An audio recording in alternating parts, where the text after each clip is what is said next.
go to preconhouse.com. Carl Tire. सर्दियों के लिए गाड़ियों के टायर तब्दील करने हो या नए टायर खरीदने हो तो कार टायर पर जाकर रजिस्टर करें और रेडियो 770 AM का हवाला देने पर 4 नए टायरों की इंस्टॉलेशन बिल्कुल मुफ्त करवाएं। ये पेशकश 15 अक्टूबर तक महदूद है। KALTIRE.com। You are listening to WTOR 770 AM, Youngstown, Toronto.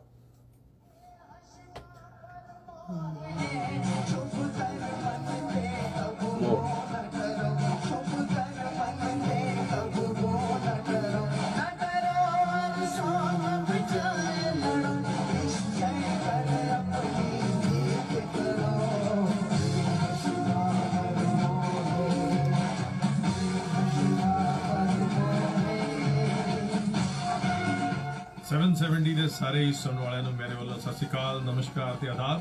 ਮੈਂ ਹਾਂ ਤੁਹਾਡਾ ਨਵਾਂ ਦੋਸਤ ਤੇ ਨਵਾਂ ਹੋਸਟ ਰੁਪਿੰਦਰ ਹੇਰ। ਰੇਡੀਓ ਪ੍ਰੋਗਰਾਮ ਜ਼ਿੰਦਾਬਾਦ ਲੈ ਕੇ ਹਾਜ਼ਰ ਹਾਂ ਹਰ ਸੰਡੇ ਨੂੰ ਦੁਪਹਿਰੇ 1 ਤੋਂ 2। ਇਸ ਪ੍ਰੋਗਰਾਮ ਵਿੱਚ ਗੱਲਾਂ ਹੋਣਗੀਆਂ ਤੁਹਾਡੀਆਂ, ਤੁਹਾਡੇ ਨਾਲ ਤੇ ਤੁਹਾਡੇ ਵਿਚਾਰ, ਕਮਿਊਨਿਟੀ ਦੀਆਂ ਗੱਲਾਂ, ਕਮਿਊਨਿਟੀ ਦੇ ਇਸ਼ੂਜ਼, ਤੁਹਾਡੇ ਇਸ਼ੂਜ਼, ਰੋਜ਼ ਦੇ ਇਸ਼ੂ, ਜ਼ਿੰਦਾ ਦਿਲੀ ਦੀਆਂ ਗੱਲਾਂ ਮੈਂ ਹਰ ਸੰਡੇ 1 ਤੋਂ 2 ਲੈ ਕੇ ਆਵਾਂਗਾ। ਰੇਡੀਓ ਜ਼ਿੰਦਾਬਾਦ।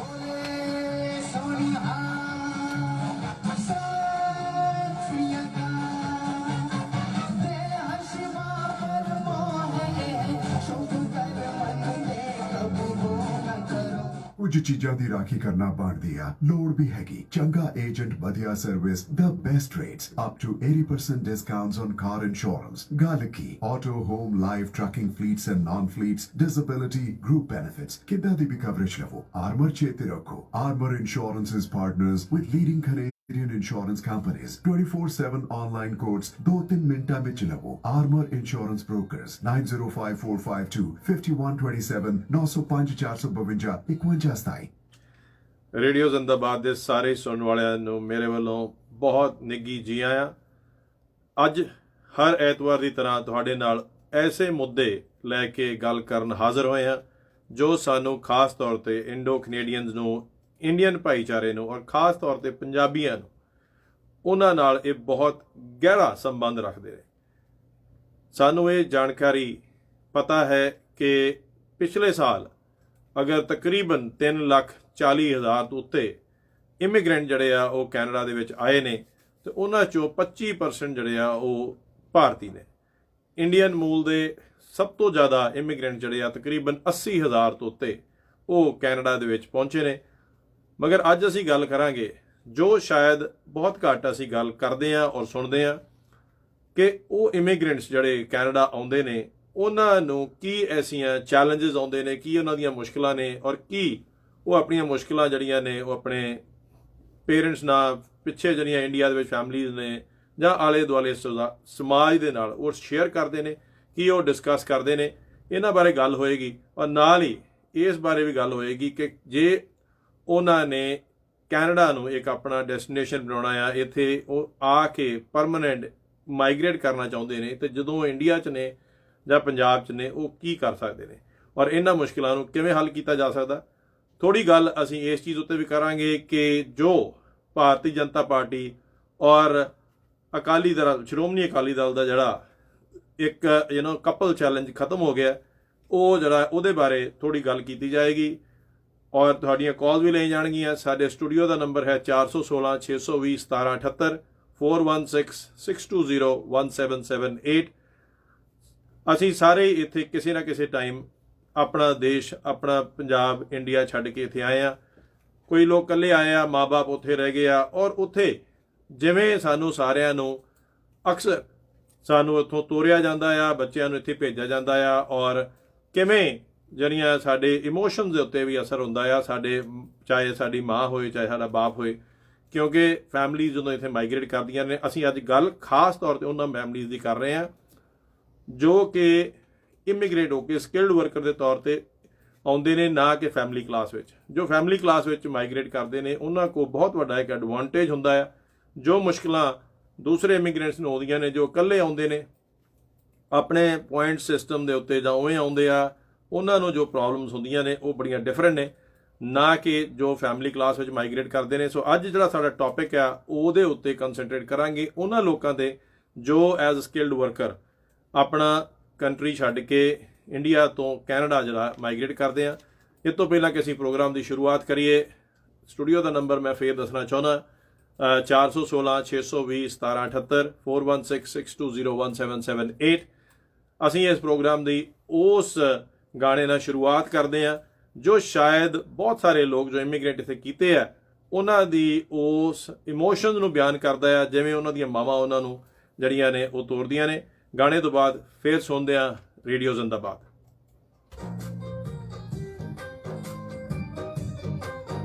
ਮੇਰੀ ਮਾਂ ਨੂੰ ਹਮੇਸ਼ਾ ਖੁਸ਼ ਰੱਖੇ ਕਰਤਾਰ, ਆਉਣ ਲੱਗੇ ਨੂੰ ਰੁਪਈਆ ਚੋਰੀ ਦਿੱਤਾ ਸੀ 1000।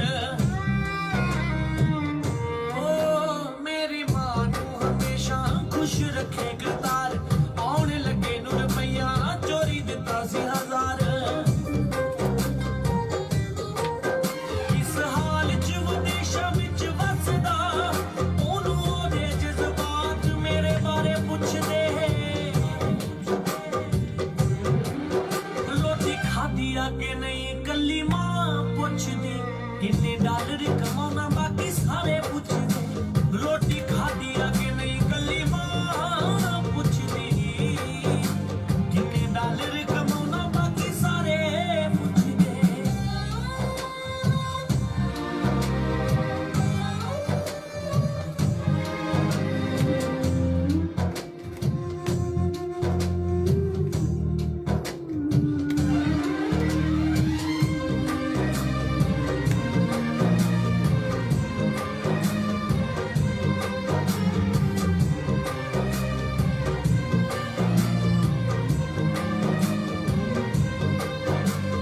ਹੱਲਾ ਸ਼ੇਰੀ ਦੇਣ ਲਈ ਵਿਖਾਉਂਦੀ ਝੂਠਾ ਹੱਸ ਕੇ, ਪਤਾ ਮੈਨੂੰ ਰੋਂਦੀ ਹੋ ਜ਼ਰੂਰ ਫੋਨ ਕੱਟ ਕੇ। ਹੱਲਾ ਸ਼ੇਰੀ ਦੇਣ ਲਈ ਵਿਖਾਉਂਦੀ ਝੂਠਾ ਹੱਸ ਕੇ, ਪਤਾ ਮੈਨੂੰ ਰੋਂਦੀ ਹੋ ਜ਼ਰੂਰ ਫੋਨ ਕੱਟ ਕੇ।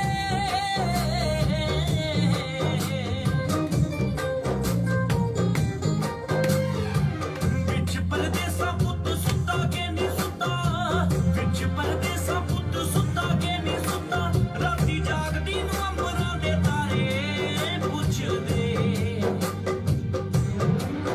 ਰੋਟੀ ਖਾਧੀ ਆ ਕਿ ਨਹੀਂ ਕੱਲੀ ਮਾਂ ਪੁੱਛਦੀ, ਕਿੰਨੇ ਡਾਲਰ ਕਮਾਉਣਾ ਬਾਕੀ ਸਾਰੇ ਪੁੱਛਦੇ। ਰੋਟੀ ਖਾਧੀ ਆ ਕਿ ਨਹੀਂ ਕੱਲੀ ਮਾਂ ਪੁੱਛਦੀ।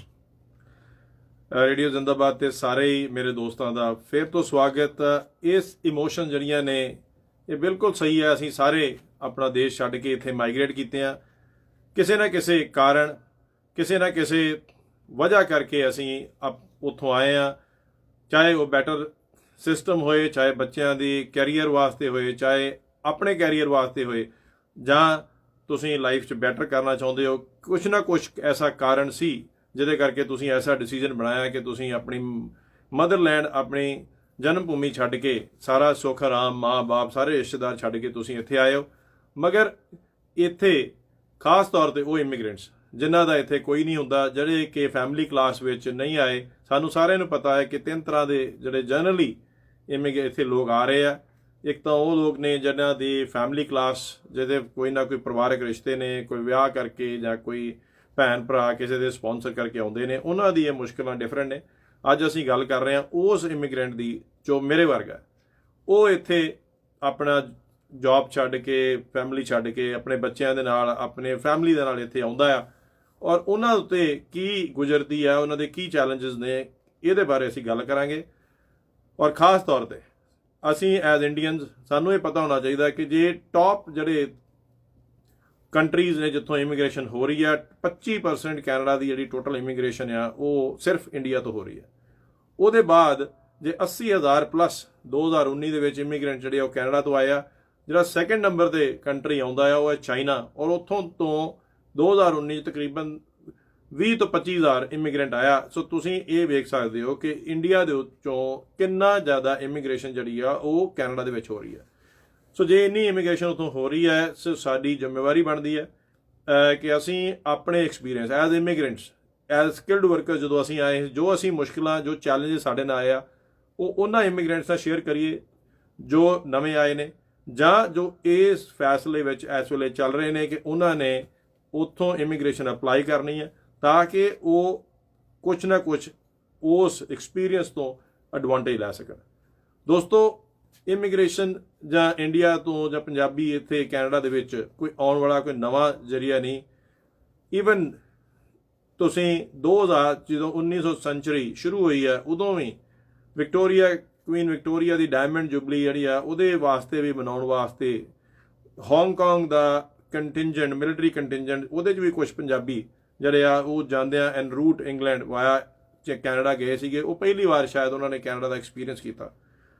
1904 ਵਿੱਚ ਸਾਡੇ ਪਹਿਲਾ ਕੈਨੇਡੀ ਪੰਜਾਬੀ ਕੈਨੇਡਾ ਦੇ ਵਿੱਚ ਉਹਨੇ ਪੈਰ ਧਰੇ, ਕੈਨੇਡੀਅਨ ਇਮੀਗ੍ਰੈਂਟ ਬਣਿਆ। ਉਹਦੇ ਬਾਅਦ ਇਮੀਗ੍ਰੇਸ਼ਨ ਜਿਹੜੀ ਆ ਉਹ ਲਗਾਤਾਰ ਹੁੰਦੀ ਆਈ ਹੈ। ਸ਼ੁਰੂ ਦੇ ਵਿੱਚ ਇਮੀਗ੍ਰੇਸ਼ਨ ਜਿਹੜੀ ਆ ਉਹ ਫੈਮਿਲੀ ਕਲਾਸ ਜਾਂ ਰਿਫਿਊਜੀ ਕੇਸਿਸ ਜਾਂ ਹੋਰ ਜਿਹੜੇ ਆ ਇਮੀਗ੍ਰੇਸ਼ਨ ਜਿਹੜੀ ਕਿਸੇ ਨਾ ਕਿਸੇ ਡਿਫਰੈਂਟ ਤਰੀਕੇ ਨਾਲ ਹੋਈ ਆ। 2000 ਔਨਵਰਡਸ ਜਿਹੜੀ ਆ ਉਹ ਸਕਿਲਡ ਵਰਕਰ ਬੇਸ 'ਤੇ ਹੋ ਰਹੀ ਹੈ। ਔਰ ਕੰਪੈਰੀਜ਼ਨ ਜਦੋਂ ਅਸੀਂ ਕਰਦੇ ਹਾਂ, ਅਸੀਂ ਇਹ ਸੋਚਦੇ ਹਾਂ ਕਿ ਕੀ ਐਸੇ ਚੈਲੰਜਸ ਇਮੀਗ੍ਰੈਂਟਸ ਨੂੰ ਆਉਂਦੇ ਆ।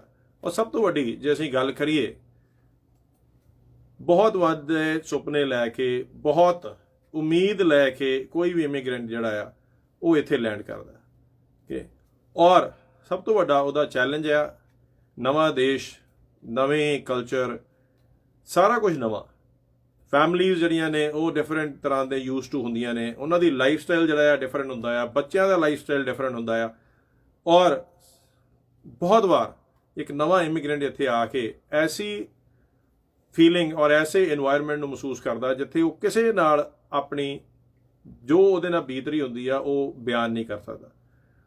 ਖਾਸ ਤੌਰ ਤੇ ਜਿਹੜਾ ਪ੍ਰਿੰਸੀਪਲ ਐਪਲੀਕੈਂਟ ਹੈ, ਜੇ ਕੋਈ ਫੈਮਿਲੀ ਹਸਬੈਂਡ ਵਾਈਫ ਬੱਚੇ ਇੱਥੇ ਮਾਈਗ੍ਰੇਟ ਕੀਤੇ ਨੇ, ਅਕਸਰ ਸਕਿਲਡ ਵਰਕਰ ਬੇਸਡ ਫੈਮਲੀਜ਼ ਆ ਰਹੀਆਂ ਨੇ, ਹਸਬੈਂਡ ਵਾਈਫ ਆ ਰਹੇ ਨੇ, ਜਿਹੜਾ ਪ੍ਰਿੰਸੀਪਲ ਐਪਲੀਕੈਂਟ ਆ ਉਹ ਪੂਰਾ ਕੋਸ਼ਿਸ਼ ਕਰਦਾ ਆ ਕਿ ਉਹਦਾ ਫੈਸਲਾ ਜੋ ਕੈਨੇਡਾ ਆਉਣ ਦਾ ਫੈਸਲਾ ਸੀ ਉਹਨੂੰ ਉਹ ਸਹੀ ਪ੍ਰੂਵ ਕਰੇ।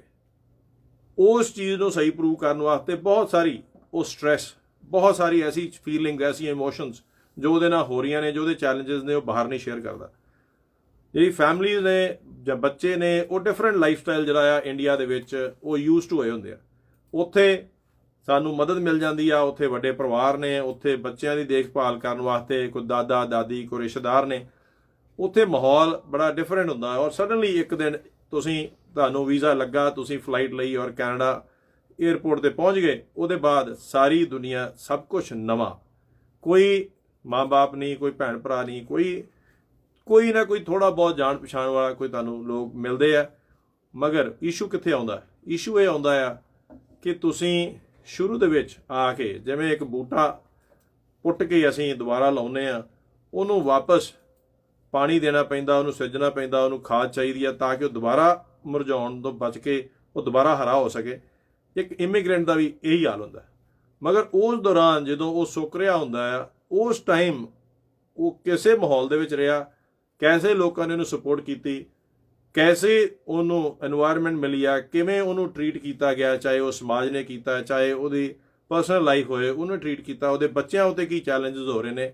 ਇੱਕ ਇਮੀਗ੍ਰੈਂਟ ਦੇ ਬੇਸ਼ੁਮਾਰ ਤਰ੍ਹਾਂ ਦੀਆਂ ਜਿਹੜੀਆਂ ਨੇ ਜ਼ਿੰਮੇਵਾਰੀਆਂ ਔਰ ਨਾਲ ਕੰਟੀਨਿਊਸ ਕੰਪੈਰੀਜ਼ਨ, ਕੰਟੀਨਿਊਸਲੀ ਉਹ ਉਸ ਜ਼ਿੰਦਗੀ ਬਾਰੇ ਸੋਚਦਾ ਰਹਿੰਦਾ ਹੈ ਜੋ ਜ਼ਿੰਦਗੀ ਉਹ ਛੱਡ ਕੇ ਆਇਆ ਹੁੰਦਾ। ਕੋਈ ਟੀਚਰ ਹੈ, ਕੋਈ ਪ੍ਰੋਫੈਸਰ ਹੈ, ਕੋਈ ਡਾਕਟਰ ਹੈ, ਕੋਈ ਇੰਜੀਨੀਅਰ ਹੈ, ਕੋਈ ਆਫਿਸਰ ਹੈ, ਕੋਈ ਕਿਸੇ ਵੀ ਤਰ੍ਹਾਂ ਦਾ ਜਿਹੜਾ ਉਹਦਾ ਕੰਪੈਰੀਜ਼ਨ ਆ ਉਹ ਉਹਦੇ ਬਾਰੇ ਜ਼ਰੂਰ ਕੰਪੇਅਰ ਕਰਦਾ ਰਹਿੰਦਾ। ਤਾਂ ਸਭ ਤੋਂ ਵੱਡਾ ਜਿਹੜਾ ਚੈਲੰਜ ਇੱਕ ਇਮੀਗ੍ਰੈਂਟ ਨੂੰ ਆਉਂਦਾ ਆ ਉਹ ਮੈਂ ਇੱਕ ਛੋਟੀ ਜਿਹੀ ਚੀਜ਼ ਦੇ ਉੱਤੇ ਬਿਆਨ ਕਰਦਾ ਔਰ ਕਿਵੇਂ ਕਈ ਵਾਰ ਇਮੀਗ੍ਰੈਂਟ ਜਿਹੜਾ ਆ ਉਸ ਇੱਕ ਐਸੇ ਸਰਕਲ ਦੇ ਵਿੱਚੋਂ ਲੰਘ ਕੇ ਆਉਂਦਾ ਆ ਜੋ ਕਿ ਬੜਾ ਡਿਸਟਰਬਿੰਗ ਹੁੰਦਾ। ਮੈਂ ਆਪਣੀ ਐਗਜ਼ਾਮਪਲ ਇੱਥੇ ਦੇਣਾ ਚਾਹੁੰਦਾ। ਮੈਂ ਇੰਡੀਅਨ ਆਰਮੀ ਚੋਂ ਐਜ਼ ਅ ਕਰਨਲ ਜਦੋਂ ਰਿਜ਼ਾਈਨ ਕਰਕੇ ਆਪਣੇ ਬੱਚਿਆਂ ਦੇ ਭਵਿੱਖ ਵਾਸਤੇ, ਕਿਉਂਕਿ ਜਨਰਲ ਕੈਟਾਗਰੀ ਦੀ ਇੰਡੀਆ ਦੇ ਵਿੱਚ ਬਹੁਤ ਘੱਟ ਸੀਟਸ ਨੇ, ਪਲੇਇੰਗ ਉੱਥੇ ਇਕੁਅਲ ਓਪਰਚੁਨਿਟੀਜ਼ ਨਹੀਂ ਹੈ, ਉਹ ਇੱਕ ਮੇਰਾ ਡਿਸੀਜਨ ਮੇਕਿੰਗ ਫੈਕਟਰ ਸੀ। ਔਰ ਪਹਿਲੀ ਜੌਬ ਜਦੋਂ ਤੁਹਾਨੂੰ ਇੱਕ ਸਿਕਿਉਰਿਟੀ ਗਾਰਡ ਦੀ ਮਿਲਦੀ ਹੈ ਔਰ ਤੁਸੀਂ ਬੱਸ ਦੇ ਵਿੱਚ ਆਪਣਾ ਟਿਫਨ ਲੈ ਕੇ ਚੜ੍ਹਦੇ ਹੋ, ਤੁਹਾਨੂੰ ਹਰ ਬੰਦਾ ਕੋਈ ਨਾ ਕੋਈ ਪੰਜਾਬੀ, ਤੁਹਾਡਾ ਨਾਲ ਦਾ ਭਾਈ, ਕੋਈ ਭੈਣ ਤੁਹਾਨੂੰ ਜ਼ਰੂਰ ਸਵਾਲ ਪੁੱਛਦੇ ਆ ਕਿ ਤੁਸੀਂ ਕਿੱਥੋਂ ਆਏ, ਕੀ ਕਰਦੇ ਸੀ। ਔਰ ਪਹਿਲਾ ਦਿਨ, ਪਹਿਲੀ ਬੱਸ ਦੀ ਸਵਾਰੀ, ਔਰ ਜੇ ਕੋਈ ਨਾਲ ਸਵਾਰੀ ਬੈਠੀ ਹੈ ਉਹ ਤੁਹਾਨੂੰ ਪੁੱਛ ਰਹੀ ਹੈ, ਭਾਜੀ ਤੁਸੀਂ ਉੱਥੇ ਹੀ ਕਰਦੇ ਸੀ? ਜੋ ਤੁਸੀਂ ਦੱਸਦੇ ਹੋ ਕਿ ਜੀ ਮੈਂ ਉੱਥੇ ਕਰਨਲ ਸੀ, ਪਹਿਲਾ ਰਿਪਲਾਈ ਇਹ ਹੁੰਦਾ, ਭਾਜੀ ਤੁਹਾਡਾ ਦਿਮਾਗ ਖਰਾਬ ਹੈ, ਤੁਸੀਂ ਇੱਥੇ ਕਿਉਂ ਆ ਗਏ, ਚੰਗੇ ਭਲੇ ਸੀ। ਇਹ ਤੁਹਾਨੂੰ ਇੱਕ ਬਹੁਤ ਵਾਰ 99% ਇਮੀਗ੍ਰੇਸ਼ਨ ਨੂੰ ਕੁਛ ਨਾ ਕੁਛ ਐਸਾ ਸੁਣਨਾ ਪੈਂਦਾ। ਤੁਸੀਂ ਥੋੜ੍ਹੀ ਦੇਰ ਅੱਗੇ ਜਾਓਗੇ, ਤੁਹਾਨੂੰ ਕੋਈ ਹੋਰ ਬੰਦਾ ਜਾਂ ਕੋਈ ਵੀ ਚੀਜ਼ ਇਵੇਂ ਦੱਸੇਗਾ। ਕੁਝ ਲੋਕ ਦੱਸਣਗੇ ਕਿ ਅਸੀਂ ਇੰਨੇ ਸਾਲ ਹੋ ਗਏ ਫੈਕਟਰੀ 'ਚ ਕੰਮ ਕਰ ਰਹੇ ਹਾਂ, ਕੁਝ ਤੁਹਾਨੂੰ ਇਹ ਦੱਸਣ ਨੂੰ ਮਿਲਦੇ ਆ ਕਿ ਜੀ ਮੈਂ ਉੱਥੇ ਪ੍ਰੋਫੈਸਰ ਸੀ, ਇੱਥੇ ਮੈਨੂੰ ਘਰ ਨਹੀਂ ਮਿਲਿਆ, ਅਸੀਂ 7 ਸਾਲ ਹੋ ਗਏ ਆ, ਅਸੀਂ ਬੇਸਮੈਂਟ 'ਚ ਰਹਿ ਰਹੇ ਹਾਂ। ਬਹੁਤ ਸਾਰੀਆਂ ਐਸੀ ਡਿਸਕਰੇਜਿੰਗ ਚੀਜ਼ਾਂ ਜਿਹੜੀਆਂ ਨੇ ਤੁਹਾਨੂੰ ਮਿਲਦੀਆਂ ਨੇ। ਮਗਰ ਸ਼ਾਇਦ ਬਹੁਤ ਘੱਟ ਇਮੀਗ੍ਰੈਂਟ ਹੋਣਗੇ ਜੋ ਵਿਚਾਰ ਮੇਰੇ ਦਿਮਾਗ 'ਚ ਆਇਆ ਉਹ ਇਹ ਆਇਆ ਕਿ ਡੋਂਟ ਵਰੀ, ਠੀਕ ਹੈ, ਹੁਣ ਆ ਗਏ ਆ, so we have to make sure ਕਿ ਜਿਹੜਾ ਤੁਸੀਂ ਫੈਸਲਾ ਲਿਆ ਉਹ ਫੈਸਲਾ ਸਹੀ ਹੋਏ। ਤੁਸੀਂ ਪੋਜ਼ੀਟਿਵ ਚੀਜ਼ਾਂ ਵੇਖੋ। ਜੇ ਮੈਂ ਬੱਸ ਦੀ ਸਵਾਰੀ ਕਰ ਰਿਹਾ, ਸੋ ਬੱਸ ਦੇ ਨਾਲ ਮੇਰੇ ਜਿਹੜੇ ਲੋਕ ਸਫ਼ਰ ਕਰ ਰਹੇ ਨੇ, ਜਾਂ ਤੇ ਉਹ ਨਵੇਂ ਨੇ ਤੇ ਜਾਂ ਲਾਈਫ ਨੇ ਸ਼ਾਇਦ ਉਹਨਾਂ ਨੂੰ ਸੈਟਲ ਨਹੀਂ ਹੋਣ ਦਿੱਤਾ, ਅਜੇ ਉਹ ਸਟਰਗਲ ਕਰ ਰਹੇ ਨੇ। ਤੇ ਜੇ ਮੈਂ ਆਪਣੀ ਜਿਹੜੀ এনवायरमेंट ਆ ਉਹ ਐਸੇ ਲੋਕਾਂ ਦੀ ਬਣਾਈ ਜਿਹੜੇ ਕਿ ਆਪ ਸਟਰਗਲ ਕਰਨੇ ਨੇ, ਆਪ ਉਹ ਇੰਨੇ ਕੁ ਡਿਜੈਕਟ ਹੋ ਚੁੱਕੇ ਨੇ, ਉਹ ਡਿਸਗਸਟ ਹੋ ਚੁੱਕੇ ਆ, ਕਿਉਂਕਿ ਉਹਨਾਂ ਦਾ ਇਹ ਡਿਸੀਜਨ ਜਿਹੜਾ ਆ ਉਹਨਾਂ ਦੇ ਕਿਤੇ ਨਾ ਕਿਤੇ ਉਹ ਉਹਨਾਂ ਦੇ ਵੱਸ ਨਹੀਂ ਆਇਆ, ਜਾਂ ਉਹਨਾਂ ਦੇ ਹਾਲਾਤ ਐਸੇ ਨਹੀਂ ਬਣੇ ਕਿ ਉਹ ਵਾਪਸ ਉਸ ਲੈਵਲ ਦੇ ਉੱਤੇ ਸੈੱਟ ਹੋ ਸਕੇ। ਤਾਂ ਇਸੇ ਕਰਕੇ ਹੀ ਆਪਣਾ ਬਹੁਤ ਜ਼ਰੂਰੀ ਹੈ ਕਿ ਤੁਸੀਂ ਕਿਹੋ ਜਿਹੀ এনवायरमेंट ਦੇ ਵਿੱਚ ਤੁਹਾਡਾ ਫਰਸਟ ਐਕਸਪੀਰੀਅੰਸ ਹੁੰਦੇ ਆ, ਉਹ ਤੁਹਾਨੂੰ ਬਹੁਤ ਮੈਟਰ ਕਰਦੇ ਆ। ਤੇ ਮੇਰਾ ਇਹ ਪਰਸਨਲ ਡਿਸੀਜਨ ਸੀ ਕਿ ਮੈਂ ਸਭ ਤੋਂ ਪਹਿਲਾਂ ਆਪਣੀ ਕਾਰ ਲਵਾਂਗਾ, ਜੇ ਔਖਾ ਸੌਖਾ ਜਿਵੇਂ ਵੀ ਸੀਗਾ, ਮੈਂ ਬੱਸ ਵਿੱਚ ਟਰੈਵਲ ਨਹੀਂ ਕਰਨਾ। ਨਾ ਕਿ ਮੈਂ ਆਪਣੇ ਆਪ ਨੂੰ এনवायरमेंट ਐਸੀ ਵਿੱਚ ਨਹੀਂ ਵਾੜਨਾ ਕਿ ਜਿੱਥੇ ਮੈਨੂੰ ਨੈਗੇਟਿਵ ਚੀਜ਼ਾਂ ਜਿਹੜੀਆਂ ਨੇ ਉਹ ਸੁਣਨ ਨੂੰ ਮਿਲਣ। ਉਹਦਾ ਨੁਕਸਾਨ ਔਰ ਫਾਇਦਾ ਹਰ ਇਮੀਗ੍ਰੈਂਟ ਨੂੰ ਹੁੰਦਾ। ਫਾਇਦਾ ਤੁਸੀਂ ਆਪਣੇ ਆਪ ਨੂੰ ਬਚਾ ਲੈਂਦੇ ਹੋ ਨੈਗੇਟਿਵ এনवायरमेंट ਤੋਂ, ਤੁਸੀਂ ਪੋਜ਼ਿਟਿਵ ਰੱਖਣ ਦੀ ਕੋਸ਼ਿਸ਼ ਕਰਦੇ ਹੋ ਆਪਣੇ ਆਪ ਨੂੰ। ਮਗਰ ਐਟ ਦ ਸੇਮ ਟਾਈਮ ਦੂਸਰਾ ਇਮੀਗ੍ਰੈਂਟ ਦਾ ਚੈਲੰਜ ਕੀ ਹੈ ਕਿ ਉਹ ਇੱਕ ਸੋਸ਼ਲੀ ਆਈਸੋਲੇਟ ਹੋ ਜਾਂਦਾ। ਇੰਡੀਆ ਤੋਂ ਆਇਆ, 1000 ਉਹਦੇ ਯਾਰ ਦੋਸਤ ਨੇ, ਰਿਸ਼ਤੇਦਾਰ ਨੇ, ਕਈ ਉਹਨਾਂ ਦਾ ਸੋਸ਼ਲ ਸਰਕਲ ਹੈ। ਜਦੋਂ ਇੱਥੇ ਆਉਂਦਾ ਆ, ਜੇ ਉਹ ਆਪਣੇ ਆਪ ਨੂੰ ਪਰੇ ਕਰਦਾ, ਉਹ ਆਪਣੇ ਆਪ ਨੂੰ ਆਈਸੋਲੇਟ ਕਰ ਲੈਂਦਾ। ਜੇ ਉਹ ਆਈਸੋਲੇਟ ਕਰਦਾ ਆ ਤਾਂ ਉਹਦਾ ਕੋਈ ਸੁਣਨ ਵਾਲਾ ਨਹੀਂ। ਉਹਦੇ ਉੱਤੇ ਕੀ ਗੁਜ਼ਰ ਰਿਹਾ, ਉਹਦੇ ਬੱਚਿਆਂ ਦਾ ਕੀ ਪ੍ਰੈਸ਼ਰ ਪੈ ਰਿਹਾ, ਉਹਦੀ ਫੈਮਿਲੀ ਦਾ ਕੀ ਪ੍ਰੈਸ਼ਰ ਪੈ ਰਿਹਾ, ਉਹ ਕਿਸੇ ਨਾਲ ਸ਼ੇਅਰ ਨਹੀਂ ਕਰ ਸਕਦਾ। ਇਸ ਕਰਕੇ ਅੱਜ ਦਾ ਸਾਡਾ ਰੇਡੀਓ ਜ਼ਿੰਦਾਬਾਦ ਤੇ ਜਿਹੜਾ ਪ੍ਰੋਗਰਾਮ ਹੀ ਇਸ ਕਰਕੇ ਆ ਉਹਨਾਂ ਇਮੀਗ੍ਰੈਂਟਸ ਲਈ ਆ ਜਿਨ੍ਹਾਂ ਨੇ ਸਕਿਲਡ ਵਰਕਰ ਬੇਸ ਤੇ, ਜਿਨ੍ਹਾਂ ਦੀ ਇੱਥੇ ਫੈਮਲੀਜ਼ ਨਹੀਂ ਹੈਗੀਆਂ, ਜਿਨ੍ਹਾਂ ਨੂੰ ਐਸੀ ਸਪੋਰਟ ਆਉਂਦਿਆਂ ਨਹੀਂ ਮਿਲਣੀ ਜੋ ਕਿ ਬਿਲਕੁਲ ਡਿਫਰੈਂਟ ਹੋਏਗੀ ਇੰਡੀਆ ਨੂੰ। ਉਹਨਾਂ ਨਾਲ ਜਿਹੜੇ ਆਪਣੇ ਐਕਸਪੀਰੀਅੰਸਿਸ ਜਾਂ ਉਹਨਾਂ ਦੇ ਚੈਲੰਜਸ ਜਿਹੜੇ ਉਹਨਾਂ ਨੂੰ ਇੱਥੇ ਆਉਣ ਵਾਲੇ ਆ ਉਹ ਸ਼ੇਅਰ ਕਰਨਾ, ਉਹ ਇੱਕ ਕੋਸ਼ਿਸ਼ ਹੈ ਤਾਂ ਕਿ ਉਹ ਜਦੋਂ ਉੱਥੇ ਫੈਸਲਾ ਲੈਣ ਕਿ ਉਹਨਾਂ ਨੇ ਕੈਨੇਡਾ ਇਮੀਗ੍ਰੇਟ ਕਰਨਾ ਆ, ਉਹਨਾਂ ਨੂੰ ਮੈਂਟਲੀ ਕੀ ਤਿਆਰ ਹੋਣ ਦੀ ਲੋੜ ਆ, ਉਹਨਾਂ ਦੀ ਫੈਮਿਲੀ ਨੂੰ ਕੀ ਮੈਂਟਲੀ ਤਿਆਰ ਹੋਣ ਦੀ ਲੋੜ ਆ, ਉਹਨਾਂ ਦੇ ਬੱਚਿਆਂ ਨੂੰ ਕੀ ਤਿਆਰ ਹੋਣ ਦੀ ਲੋੜ ਆ, ਇਹ ਬਹੁਤ ਜ਼ਰੂਰੀ ਹੈ। ਸਭ ਤੋਂ ਵੱਡਾ ਚੈਲੰਜ ਜਿਹੜਾ ਇਮੀਗ੍ਰੈਂਟ ਜਿਹੜੇ ਇਵੇਂ ਆਉਂਦੇ ਆ ਜਿਨ੍ਹਾਂ ਦੀ ਇੱਥੇ ਫੈਮਲੀਜ਼ ਨਹੀਂ ਹੈਗੀਆਂ, ਬੇਸ਼ੱਕ ਪੰਜਾਬੀ ਪਾਰਲੀਮੈਂਟ ਦੇ ਵਿੱਚ ਤੀਸਰੇ ਨੰਬਰ ਤੇ ਬੋਲੀ ਜਾਣ ਵਾਲੀ ਇੱਕ ਲੈਂਗੁਏਜ ਬਣ ਚੁੱਕੀ ਹੈ, ਮਗਰ ਦੋਸਤੋ ਉਹ ਇੱਕ ਹਿੱਸਾ ਹੈ। ਤੁਸੀਂ ਜਦੋਂ ਇੱਥੇ ਇਮੀਗ੍ਰੈਂਟ ਕਰਨਾ ਆ, ਤੁਸੀਂ ਇੱਥੇ ਮਾਈਗ੍ਰੇਟ ਕਰਨਾ ਆ, ਤੁਸੀਂ ਏਅਰਪੋਰਟ ਤੋਂ ਆਪਣੇ ਆਪ ਉੱਤੇ ਹੋ, ਤੁਸੀਂ ਆਪਣੀ ਜਦੋਜਹਿਦ ਆਪ ਕਰਨੀ ਹੈ, ਤੁਸੀਂ ਆਪਣੇ ਪ੍ਰੈਸ਼ਰ ਆਪ ਸਹਿ ਕਰਨੇ ਆ, ਕਿਉਂਕਿ ਇਹ ਹਕੀਕਤ ਹੈ ਕਿ ਇੱਥੇ ਬਹੁਤ ਖੁਸ਼ਕਿਸਮਤ ਹੋਗੇ ਜੇ ਤੁਹਾਨੂੰ ਕੋਈ ਐਸਾ ਦੋਸਤ ਮਿਲ ਗਿਆ, ਜਾਂ ਕੋਈ ਤੁਹਾਨੂੰ ਸੁਣਨ ਵਾਲਾ ਮਿਲ ਗਿਆ, ਜਾਂ ਤੁਹਾਨੂੰ ਸਹੀ ਗਾਈਡੈਂਸ ਦੇਣ ਵਾਲਾ ਮਿਲ ਗਿਆ। ਮਗਰ ਤੁਸੀਂ ਆਪਣੇ ਸਿਰ ਦੇ ਉੱਤੇ ਹੋ, ਆਪਣੇ ਸਿਰ ਬਸਿਰ ਤੁਸੀਂ ਆਪਣਾ ਪਰਿਵਾਰ, ਆਪਣੇ ਪ੍ਰੈਸ਼ਰ, ਆਪਣੇ ਚੈਲੰਜਸ ਜਿਹੜੇ ਆ ਉਹਨਾਂ ਨੂੰ ਬਰਦਾਸ਼ਤ ਕਰਨਾ, ਉਹਨਾਂ ਨੂੰ ਟੋਲਰੇਟ ਕਰਨਾ ਆ। ਇਸ ਕਰਕੇ ਤੁਸੀਂ ਇਹ ਯਾਦ ਰੱਖੋ ਕਿ ਤੁਸੀਂ ਪੋਜ਼ਿਟਿਵ ਕਿਵੇਂ ਰਹਿਣਾ ਆ, ਤੁਹਾਡੇ ਚੈਲੰਜਸ ਕਿਹੜੇ ਆਉਣਗੇ, ਉਹਨਾਂ ਨੂੰ ਤੁਸੀਂ ਇੰਡੀਆ ਵਿੱਚ ਬੈਠੇ ਕਿਵੇਂ ਤਿਆਰੀ ਉਹਦੀ ਕਰ ਸਕਦੇ ਹੋ। ਛੋਟੀਆਂ ਛੋਟੀਆਂ ਚੀਜ਼ਾਂ ਨੇ। ਸਭ ਤੋਂ ਵੱਡਾ ਕਲਚਰਲ ਚੇਂਜ ਜਿਹੜੀ ਇੱਥੇ ਆ ਕੇ ਲੱਗਦੀ ਹੈ, ਅਸੀਂ ਸਾਰੇ ਐਸੇ ਯੂਜ਼ ਟੂ ਹੁੰਦੇ ਆ, ਸਾਨੂੰ ਸਾਰਿਆਂ ਨੂੰ ਪਤਾ ਕਿ ਅਸੀਂ ਪੱਕਾ ਪਕਾਇਆ ਸਾਨੂੰ ਖਾਣਾ ਮਿਲਦਾ, ਗਰਮ ਖਾਣਾ ਮਿਲਦਾ ਆ, ਖਾਣਾ ਸਾਡੀ ਪਲੇਟ ਵੀ ਕੋਈ ਚੁੱਕਣ ਵਾਲਾ ਹੁੰਦਾ ਆ, ਕੋਈ ਭਾਂਡੇ ਧੋਣ ਵਾਲਾ ਵੀ ਮਿਲ ਜਾਂਦਾ, ਠੀਕ ਹੈ। ਤੁਹਾਨੂੰ ਕੁਝ ਕਰਨ ਦੀ ਲੋੜ ਨਹੀਂ, ਸਬਜ਼ੀਆਂ ਸਭ ਜੋ ਰਸਦ ਤੁਹਾਡੀ ਆ ਉਹ ਵੀ ਕੋਈ ਨਾ ਕੋਈ ਲਿਆ ਕੇ ਤੁਹਾਨੂੰ ਦੇ ਦਿੰਦਾ। ਅਕਸਰ ਸਾਡੀ ਸਾਰਿਆਂ ਦੀ ਉੱਥੇ ਐਸੀ ਜ਼ਿੰਦਗੀ ਹੈ। ਮਗਰ ਜਦੋਂ ਸਡਨਲੀ ਤੁਸੀਂ 에ਅਰਪੋਰਟ ਤੇ ਲੈਂਡ ਕਰਦੇ ਹੋ, ਚਾਹ ਦੇ ਕੱਪ ਤੋਂ ਲੈ ਕੇ ਆਪਦੀ ਪਲੇਟ ਵੀ ਧੋਣੀ ਤੁਹਾਨੂੰ ਆਪ ਪੈਂਦੀ ਹੈ। ਇਹ ਇੱਕ ਬਹੁਤ ਵੱਡਾ ਕਲਚਰਲ ਸ਼ੌਕ ਹੈ। ਅਸੀਂ ਇਸ ਚੀਜ਼ ਨੂੰ ਲੈ ਕੇ ਫਰਸਟ੍ਰੇਟ ਹੋਣ ਲੱਗ ਪਏ ਨੇ। ਕਦੀ ਸ਼ਾਇਦ ਖਾਸ ਤੌਰ ਤੇ ਮੈਂ ਆਦਮੀਆਂ ਦੀ ਗੱਲ ਕਰਦਾ, ਔਰਤਾਂ ਫੇਰ ਵੀ ਯੂਜ਼ ਟੂ ਹੁੰਦੀਆਂ ਨੇ। ਆਦਮੀ ਉਹਨਾਂ ਨੇ ਕਦੀ ਚਾਹ ਨਹੀਂ ਬਣਾਈ ਹੁੰਦੀ, ਉਹਨਾਂ ਨੇ ਕਦੀ ਰੋਟੀ ਗਰਮ ਨਹੀਂ ਕੀਤੀ, ਠੰਡੀ ਰੋਟੀ ਨਹੀਂ ਖਾਧੀ, ਆਪ ਸ਼ਾਇਦ ਇੱਕ ਆਮਲੇਟ ਵੀ ਬਣਾ ਕੇ ਨਾ ਖਾਧਾ ਹੋਏ। ਮੈਂ ਅਕਸਰ ਉਹਨਾਂ ਲੋਕਾਂ ਦੀ ਗੱਲ ਕਰ ਰਿਹਾ ਜੋ ਮੈਟਰੋ ਤੋਂ ਨਹੀਂ ਆ ਰਹੇ, ਜੋ ਦਿੱਲੀ ਬੰਬੇ ਤੋਂ ਮਾਈਗ੍ਰੇਟ ਨਹੀਂ ਕਰ ਰਹੇ, ਜੋ ਪੰਜਾਬ ਤੋਂ ਮਾਈਗ੍ਰੇਟ ਕਰ ਰਹੇ ਨੇ, ਉਹਨਾਂ ਦਾ ਲਾਈਫ ਸਟਾਈਲ ਦੀ ਗੱਲ ਕਰ ਰਿਹਾ। ਉਹਨਾਂ ਨੂੰ ਇਸ ਚੀਜ਼ ਦਾ ਬਹੁਤ ਵੱਡਾ ਚੈਲੰਜ ਆਉਂਦਾ ਜਦੋਂ ਉਹਨਾਂ ਨੂੰ ਇਹੋ ਜਿਹੇ ਕਲਚਰਲ ਸ਼ੌਕ ਮਿਲਦਾ। ਹਰ ਤਰ੍ਹਾਂ ਦੀ ਬੋਲੀ ਦਾ ਸ਼ੌਕ ਹੈ, ਬਾਹਰ ਕਿਵੇਂ ਤੁਸੀਂ ਕੰਡਕਟ ਕਰਨਾ ਹੈ ਉਹਦਾ ਸ਼ੌਕ ਹੈ, ਘਰ ਦੇ ਵਿੱਚ ਤੁਹਾਨੂੰ ਜ਼ਿੰਮੇਵਾਰੀਆਂ ਮੰਨਣੀਆਂ ਪੈਂਦੀਆਂ, ਤੁਹਾਨੂੰ ਘਰ ਦੇ ਵਿੱਚ ਆਪ ਸਾਰੀਆਂ ਚੀਜ਼ਾਂ ਕਰਨੀਆਂ ਪੈਂਦੀਆਂ ਨੇ।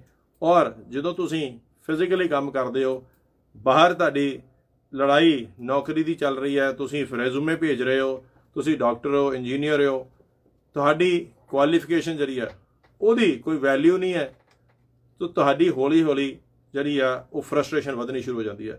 ਜਿੰਨੀ ਮਰਜ਼ੀ ਤੁਸੀਂ ਸੇਵਿੰਗ ਲੈ ਕੇ ਆਏ ਹੋ, ਇਹ ਕੰਟਰੀ ਜਿਹੜੇ ਆ ਇੱਥੇ ਕੋਈ ਵੀ ਬੰਦਾ ਤੁਹਾਨੂੰ ਬਿਨਾਂ ਕਿਸੇ ਕੰਮ ਤੋਂ ਮਤਲਬ ਤੋਂ ਡਾਲਰ ਨਹੀਂ ਦੇਵੇਗਾ। ਤੁਸੀਂ ਆਪਣੇ ਡਾਲਰ ਆਪ ਖਰਚ ਰਹੇ ਹੋ। ਤੁਸੀਂ ਹਰ ਰੋਜ਼ ਆਪਣੇ ਬੈਂਕ ਬੈਲੈਂਸ ਚੈੱਕ ਕਰ ਰਹੇ ਹੋ। ਤੁਸੀਂ ਹਰ ਰੋਜ਼ ਐਸੀ ਕੋਈ ਨਾ ਕੋਈ ਚੀਜ਼ ਸੋਚਣ ਦੀ ਕੋਸ਼ਿਸ਼ ਕਰ ਰਹੇ ਹੋ ਜਿੱਥੇ ਤੁਹਾਡੇ ਪੈਸੇ ਬਚਣ ਤੇ ਤੁਹਾਡੀ ਆਮਦਨ ਜਨਰੇਟ ਹੋ ਸਕੇ। ਇਹ ਚੀਜ਼ਾਂ ਜਿਹੜੀਆਂ ਨੇ ਬਹੁਤ ਸਾਰੇ ਘਰਾਂ ਦੇ ਵਿੱਚ ਕਲੇਸ਼, ਘਰਾਂ ਦੇ ਵਿੱਚ ਸਟ੍ਰੈਸ, ਘਰਾਂ ਦੇ ਵਿੱਚ ਮਾਹੌਲ ਐਸਾ ਕ੍ਰੀਏਟ ਕਰ ਦਿੰਦੀਆਂ ਜੋ ਖੁਸ਼ੀ ਦਾ ਮਾਹੌਲ ਸਡਨਲੀ ਬੱਚਿਆਂ ਨੇ, ਫੈਮਲੀਜ਼ ਨੇ ਇੰਡੀਆ 'ਚ ਆਉਣ ਤੋਂ ਪਹਿਲਾਂ ਵੇਖਿਆ ਹੁੰਦਾ, ਉਹਦੇ ਉੱਤੇ ਚੈਲੰਜਸ ਆਉਣੇ ਸ਼ੁਰੂ ਹੋ ਜਾਂਦੇ ਆ। ਉਹਦੇ ਉੱਤੇ ਹਰ ਲੋਕ, ਸਾਰੇ ਬੰਦੇ ਕਿਤੇ ਨਾ ਕਿਤੇ ਐਸੇ ਜ਼ਰੂਰ ਕਸ਼ਮਕਸ਼ ਚੋਂ ਨਿਕਲਦੇ ਨੇ ਕਿ ਉਹਦੇ ਵਾਸਤੇ ਜੇ ਮੈਂਟਲ ਸਟਰੈਂਥ ਜਾਂ ਤੁਸੀਂ ਆਪਣੇ ਆਪ ਨੂੰ ਕੰਟੀਨਿਊਸਲੀ ਪੋਜ਼ਿਟਿਵ ਨਹੀਂ ਰੱਖਿਆ ਤੇ ਬਹੁਤ ਸਾਰੇ ਐਸੇ ਲੋਕ ਨੇ ਜਿਨ੍ਹਾਂ ਉੱਤੇ ਉਸ ਫੈਸਲੇ ਦਾ, ਇਮੀਗ੍ਰੇਸ਼ਨ ਦਾ ਕਿਤੇ ਨਾ ਕਿਤੇ ਪ੍ਰੈਸ਼ਰ ਬਣਨਾ ਸ਼ੁਰੂ ਹੋ ਜਾਂਦਾ। ਬਹੁਤ ਸਾਰੇ ਜਿਹੜੇ ਲੋਕ ਨੇ ਉਹ ਸਟ੍ਰੈਸ ਦਾ ਸ਼ਿਕਾਰ ਹੁੰਦੇ ਨੇ। ਮਗਰ ਦੋਸਤੋ, ਤੁਹਾਨੂੰ ਇਹ ਸਾਰਿਆਂ ਨੂੰ ਇਹ ਦੱਸਣਾ ਚਾਹੁੰਦੇ ਆ ਔਰ ਕਹਿਣਾ ਚਾਹੁੰਦੇ ਆ ਕਿ ਤੁਸੀਂ ਇਕੱਲੇ ਨਹੀਂ ਹੋ। ਇਹ ਸਾਈਕਲ, ਕੋਈ ਵੀ ਐਸਾ ਇਮੀਗ੍ਰੈਂਟ ਨਹੀਂ ਆਇਆ ਜਿਹਨੇ ਪਹਿਲੇ 2 ਜਾਂ 3 ਸਾਲ ਦੇ ਵਿੱਚ ਇਹ ਡਿਸੀਜ਼ਨ ਲਿਆ ਨਹੀਂ। 99% ਨੇ ਜ਼ਰੂਰ ਸੋਚਿਆ ਕਿ ਉਹਨਾਂ ਨੇ ਗਲਤ ਕੀਤਾ। ਆਪਣੇ ਡਿਸੀਜ਼ਨ ਉੱਤੇ ਕੁਐਸਚਨ ਮਾਰਕ ਹੋਇਆ। ਉਹਨਾਂ ਨੂੰ ਇਹ ਬਹੁਤ ਵਾਰੀ ਲੱਗਿਆ ਕਿ ਅਸੀਂ ਬਹੁਤ ਚੰਗੇ ਸੀਗੇ, ਵਾਪਸ ਹੋ ਸਕਦਾ ਵਾਪਸ ਚਲੇ ਜਾਈਏ। ਔਰ ਕੁਝ ਪਰਸੈਂਟੇਜ ਜਿਹੜੀ ਆ ਇਮੀਗ੍ਰੈਂਟਸ ਦੀ ਉਹ ਵਾਪਸ ਇੰਡੀਆ ਜਾਂ ਪੰਜਾਬ 'ਚ ਵਾਪਸ ਚਲੇ ਜਾਂਦੀ ਹੈ ਕਿਉਂਕਿ ਉਹ ਇਹ ਸਟ੍ਰੈਸ ਜਿਹੜੀ ਆ ਉਹ ਨਹੀਂ ਲੈ ਸਕਦੇ। ਦੋਸਤੋ, ਤੁਹਾਡੇ ਨਾਲ ਗੱਲ ਇਸ ਚੀਜ਼ ਦੀ ਸ਼ੇਅਰ ਕਰ ਰਹੇ ਹਾਂ ਕਿ ਜੇ ਤੁਸੀਂ ਇੱਥੇ ਆਏ ਹੋ, ਤੁਸੀਂ ਫੈਸਲਾ ਬਣਾਇਆ ਤੇ ਤੁਸੀਂ ਇਸ ਚੀਜ਼ ਲਈ ਮੈਂਟਲੀ ਤਿਆਰ ਰਹੋ ਕਿ ਤੁਸੀਂ ਉਸ ਬੂਟੇ ਵਾਂਗ ਹੋ ਜੋ ਪੁੱਟ ਕੇ ਹੁਣ ਦੁਬਾਰਾ ਲੱਗ ਰਿਹਾ ਹੈ। ਤੁਸੀਂ 100% ਪਹਿਲਾਂ ਥੋੜੀ ਦੇਰ ਸੁੱਕੋਗੇ, ਮਗਰ ਸਹੀ ਪਾਣੀ, ਸਹੀ ਖਾਦ ਆਪਣੇ ਆਪ 'ਚ ਪਾਉਂਦੇ ਰਹੋ। ਔਰ ਸਭ ਤੋਂ ਵੱਡੀ ਖਾਦ ਇਹ ਹੈ ਕਿ ਤੁਸੀਂ ਮੈਂਟਲੀ ਇੰਡੀਆ ਤੋਂ ਤਿਆਰ ਹੋ ਕੇ ਆਓ ਕਿ ਉੱਥੇ ਜਾ ਕੇ ਤੁਹਾਨੂੰ ਸਾਰੀ ਜੱਦੋਜਹਿਦ, ਸਾਰਾ ਕੁਝ ਆਪ ਕਰਨਾ ਪੈਣਾ। ਤੁਹਾਡੀ ਕੁਆਲੀਫਿਕੇਸ਼ਨ ਦੀ ਇੱਥੇ ਰੀਅਸੈਸਮੈਂਟ ਹੋਏਗੀ। ਤੁਹਾਡੀ ਕੁਆਲੀਫਿਕੇਸ਼ਨ, ਤੁਹਾਡੇ ਐਕਸਪੀਰੀਅੰਸ ਦਾ ਸ਼ਾਇਦ ਤੁਹਾਨੂੰ ਕੋਈ ਵੀ ਬੈਨੀਫਿਟ ਜਿਹੜਾ ਆ ਉਹ ਨਾ ਮਿਲ ਸਕੇ। ਤੁਹਾਨੂੰ ਹੋ ਸਕਦਾ ਆਪਣੇ ਕੈਰੀਅਰ ਜਿਹੜੇ ਆ ਉਹ ਵੀ ਬਦਲਣੇ ਪੈਣ। ਤੁਹਾਨੂੰ ਐਸੀ ਜੌਬ ਵੀ ਕਰਨੀਆਂ ਪੈਣ ਜੋ ਸ਼ਾਇਦ ਤੁਸੀਂ ਬੈਕ ਹੋਮ ਇੰਡੀਆ ਵਿੱਚ ਜਦੋਂ ਹੁੰਦੇ ਹੋ ਸ਼ਾਇਦ ਉਹਨਾਂ ਜੌਬ ਨੂੰ ਤੁਸੀਂ ਬਿਲਕੁਲ ਘਟੀਆ ਜਾਂ ਨੀਵਾਂ ਗਿਣਦੇ ਹੋ, ਕਿਉਂਕਿ ਇਹ ਨਵਾਂ ਕੰਟਰੀ ਹੈ। ਇੱਥੇ ਨਵੇਂ ਕਲਚਰ ਆ। ਇੱਥੇ ਕੌਣ ਕੀ ਕੰਮ ਕਰ ਰਿਹਾ ਇਹਦੇ ਬਾਰੇ ਕੋਈ ਕੇਅਰ ਨਹੀਂ ਕਰ ਰਿਹਾ। ਸੋ ਇਸ ਕਰਕੇ ਤੁਸੀਂ ਆਪਣੇ ਆਪ ਨੂੰ ਉਹਨਾਂ ਚੈਲੰਜਸ ਲਈ ਤਿਆਰ ਕਰੋ। ਆਪਣੇ ਬੱਚਿਆਂ ਨੂੰ ਇਸ ਤਰੀਕੇ ਨਾਲ ਤਿਆਰ ਕਰੋ। ਉੱਥੇ ਹਰ ਬੱਚਾ ਬਹੁਤ ਪੈਂਪਰਡ ਆ, ਸ਼ੈਲਟਰਡ ਆ। ਉਹਨੂੰ ਕੋਈ ਛੱਡਣ ਜਾ ਰਿਹਾ ਸਕੂਲ ਦੇ ਵਿੱਚ, ਕੋਈ ਉਹਨੂੰ ਲੈਣ ਜਾ ਰਿਹਾ, ਉਹਨੂੰ ਗਰਮ ਖਾਣਾ ਵੀ ਕਈ ਵਾਰ ਮਿਲਦਾ, ਠੀਕ ਹੈ। ਉਹਦੇ ਬੂਟ ਕੋਈ ਪਾਲਿਸ਼ ਕਰ ਰਿਹਾ, ਉਹਦੇ ਕੱਪੜੇ ਕੋਈ ਤਿਆਰ ਕਰ ਰਿਹਾ, ਉਹਦੇ ਬਹੁਤ ਨਾਲ ਐਸੇ ਸਾਧਨ ਨੇ ਜੋ ਕਿ ਉਹਦੀ ਹੈਲਪ ਕਰ ਰਿਹਾ ਇੱਕ ਦਿਨ ਚਲਾਉਣ ਵਿੱਚ। ਤੇ ਸਡਨਲੀ ਜਦੋਂ ਤੁਸੀਂ ਇੱਥੇ ਆਉਣਾ ਆ, ਤੁਹਾਨੂੰ ਸਾਰਾ ਦਿਨ ਤੁਸੀਂ ਆਪਣਾ ਦਿਨ ਆਪ ਚਲਾਉਣਾ, ਸਾਰੀ ਜ਼ਿੰਦਗੀ ਆਪਣੀ ਚਲਾਉਣੀ ਹੈ। ਤੁਸੀਂ ਹਰ ਪ੍ਰੈਸ਼ਰ ਥੱਲੇ ਹੋ। ਘਰ ਲੱਭਣ ਤੋਂ ਲੈ ਕੇ, ਜੌਬ ਲੱਭਣ ਤੋਂ ਲੈ ਕੇ, ਨਵੀਂ ਕਾਰ ਲੈਣ ਤੋਂ ਲੈ ਕੇ, ਇੰਸ਼ੋਰੈਂਸ ਲੈ ਕੇ, ਬੱਚਿਆਂ ਦੀ ਪੜ੍ਹਾਈ ਤੋਂ ਲੈ ਕੇ, ਉਹਨਾਂ ਦਾ ਕੈਰੀਅਰ, ਆਪ ਦਾ ਕੈਰੀਅਰ, ਸਾਰਾ ਕੁਝ ਤੁਹਾਡੇ ਲਈ ਇੱਕਦਮ ਨਵਾਂ ਹੈ। ਔਰ ਤੁਸੀਂ ਉਸ ਪ੍ਰੈਸ਼ਰ ਨੂੰ ਜੇ ਨਹੀਂ ਹੈਂਡਲ ਕਰ ਸਕੋਗੇ ਤਾਂ ਕਿਤੇ ਨਾ ਕਿਤੇ ਤੁਹਾਡੇ ਬੱਚਿਆਂ ਦੇ, ਕਿਤੇ ਨਾ ਕਿਤੇ ਤੁਹਾਡੇ ਦੇ, ਕਿਤੇ ਨਾ ਕਿਤੇ ਤੁਹਾਡੀ ਸਿਹਤ ਉੱਤੇ ਡੈਫੀਨੇਟਲੀ ਅਸਰ ਹੋਏਗਾ। ਐਸਾ ਕੋਈ ਇਮੀਗ੍ਰੈਂਟ ਨਹੀਂ ਹੈ ਜੋ ਪਹਿਲੇ ਸਾਲ 2 ਸਾਲ ਇੱਕ ਐਸੇ ਸਾਈਕਲ ਚੋਂ ਨਹੀਂ ਨਿਕਲਿਆ ਜਿਹਦੇ ਵਿੱਚ ਉਹ ਕਿਤੇ ਨਾ ਕਿਤੇ ਡਿਪਰੈਸ ਹੋਇਆ, ਕਿਤੇ ਨਾ ਕਿਤੇ ਡਿਸਗਸਟ ਹੋਇਆ, ਕਿਤੇ ਨਾ ਕਿਤੇ ਉਹਨੇ ਆਪਣੇ ਹੀ ਫੈਸਲੇ ਨੂੰ ਕੁਐਸਚਨ ਮਾਰਕ 'ਚ ਪਾਇਆ ਕਿ ਕੀ ਉਹਦਾ ਇਹ ਸਹੀ ਫੈਸਲਾ ਸੀ ਕਿ ਉਹ ਕੈਨੇਡਾ ਆਇਆ।